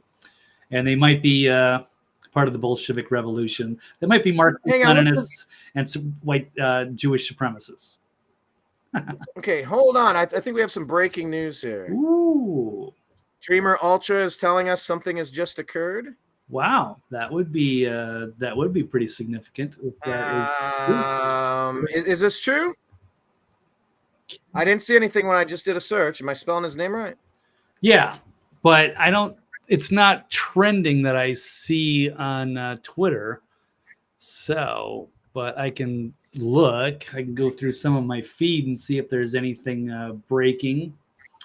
All right, Nick Sortor. We invited him on the show. We tried to get him on when he was in East Palestine, Ohio, after that that train crash that ecologically flooded into the Ohio River, all those toxins when they lit it on fire. Nick Sortor is reporting. Let me retweet this at American_media_. And also, if you're watching this, make sure you're following us on Twitter X, because you could lose YouTube, Facebook, anything next day.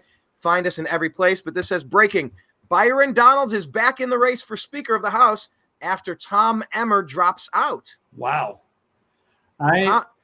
Breaking: just hours after House Republicans settle on a new pick for Speaker, candidate Tom Emmer drops out of contention. How much blackmail must they have on Tom Emmer for him to say, I don't want to be the number three in line of the presidency, when you could easily impeach both Kamala Harris and Biden for border dereliction of duty, for traitorous activities at our southern border? Lou Dobbs. Oh, no, that was an old one. Let's see. Sheet is getting deep from Joe Rambo. Here, let me. This is breaking news. Attaboy, Dreamer Ultra. What's Dreamer Ultra's real name? Wow. Vince. Is it Vince? I think so. I don't know. We don't want to dox him if he doesn't want to be identified. Shit. I'm not sure. I mean, his name is not Vince. That's his name. His name is not Vince. Here it is. Only use the first name. Pundit. Tom Emmer drops out of Speaker race. Conservatives win. So. Oh, sorry. I clicked that. I had to double click it. I saw you pulled one up. Yeah, Joe Rambo. Tom Emmer drops out. Troy Niels vows to nominate Trump. Jenna Ellis cries like a soap opera actress. Trump faces Michael Cohen testimony. Man, what a day. Jeez. Meanwhile, Trump comes out of court looking like a maestro, just conducting the orchestra. Best part was when the reporter asked him if he took the booster. He turns and walks away. That's it. Why would they even ask him for stupid substitution? Okay. Julian Assange, was this a real quote? When all is exposed, I don't know. I don't like sharing quotes that aren't in parentheses. I think that is a real one, but I'm not 100%. But yes, if all of the information was known about what they've all been involved in, it would, we'd be short-staffed in DC, and maybe that's not a bad thing. I am ready to get. Well, good call, Dreamer Ultra, with that breaking news at the end. Yes, that looks like it is true, at least as far as I'm concerned. It's just breaking. So yeah, again, Kenneth says, yes, it is Victor. Thank you, Victor. He says, again, this is an alien reality show. Would you be surprised to learn that might be the cornerstone of the plot to Moon Saloon, that I'm about to lock myself into a cave and write for the next couple of weeks and crank it out? And I did have a psychology degree, so I'm not immune to sitting down and writing 75-page papers in 2 days. So I might be able to write a whole screenplay. Might have to redo it. Let's see. Dom Luke Cree. Where did this guy come from? This breaker of narratives. Where did he come from? This guy's all over the place now on Twitter. Yeah, Byron Donalds is. Who is he? Where is he from? I don't know much about him, but I've seen him all over Twitter, especially the last. Why are people wearing these masks in 2023? What is going on? Byron Donalds is now one of the runner-ups for Speaker of the House that Tom Emmer dropped out. Well, good. That would be a huge development. I like it. All right, cool. Well, thank you for that. I'm glad we were able to jump to that. Good. I will say this, and I can't wait until we have the opportunity to further expand. Restarted blue snowball. Device unexpectedly stopped. What? Oh. Can you hear me, Blake? Can you hear me on this microphone? Yeah. Okay. It smells like cigarette smoke. I got it from my dad's place. Anyway, I'm looking for. I really did. I got Winston's. I look forward to us dominating the ratings and blasting through with all of our viewership. But the crew that we have right now is fantastic. I love you. I love all of you, guys and girls, and the people that are in between. Even the ones that we fire up from time to time. It's okay. It's okay. This is a safe space to talk. But yeah, Jocelyn's. We are the best, Kenneth. Yes. Jocelyn's saying, yes, some people still doubt Trump's influence. Well, we'll see. Will Byron Donalds get his time? He had some complimentary stuff to say, as I heard on the X22 report yesterday. He said, your time is coming. I said, does that mean he's going to be VP or that he's going to be speaker? It's just going to be a moment. Anyway, I digress. We're all trying to unpack this together. But thank you so much for being here on the Agree to Disagree show. Look, Blake and I, we agreed to disagree. We had a wonderful chat. We covered so many of the most important stories going on in the news today, and that's why Blake does what he does. He was called to do this. He had you're maybe not a religious human, but you had a spiritual calling. A how would you call it? Like you a compulsion. You felt compelled to do this. How would you describe it? Yeah, it was just kind of like survival and just being, seeing it and then just being up for the challenge of getting involved, I guess. So forced myself into the alternative media to cover these stories because I didn't like how the news was being presented for so long. Yeah, the new American media started because the old American media failed. I got sick of being lied to. Katie Cat, thank you, Katie Cat. She says, no hard feelings at all. Right back at you, kiddo. And Kenneth B retorts, still had me worried. You guys are the best. Okay, so follow Blake. He's on Twitter at TV's BLAKEWALLEY. That's TV's Blake Walley. And his website is called thenextlevelnews.com. Yeah. And of course, you need to subscribe to our podcast, The Agree to Disagree Show. If you came here for the sports segment that we wedged in between Israel banter and all of the other breaking news of the day with the House, follow the Unhappy Hour Sports Show on all of the places, including Spotify. We're on Rumble, The New American Media. The New American Media is on YouTube as well. We're on Facebook. Find us in all the places. Find us in all the places. The New American Media. Media Schmedia, says Kenneth. Media Schmedia. We'll do that. The New American Schmedia.com. We'll do that as a secondary site. Get that domain. Yeah. Yes. All right, before guys. Kenneth does. We appreciate you. We love you. So much. All right, we'll talk to you again Take soon. Care. Peace.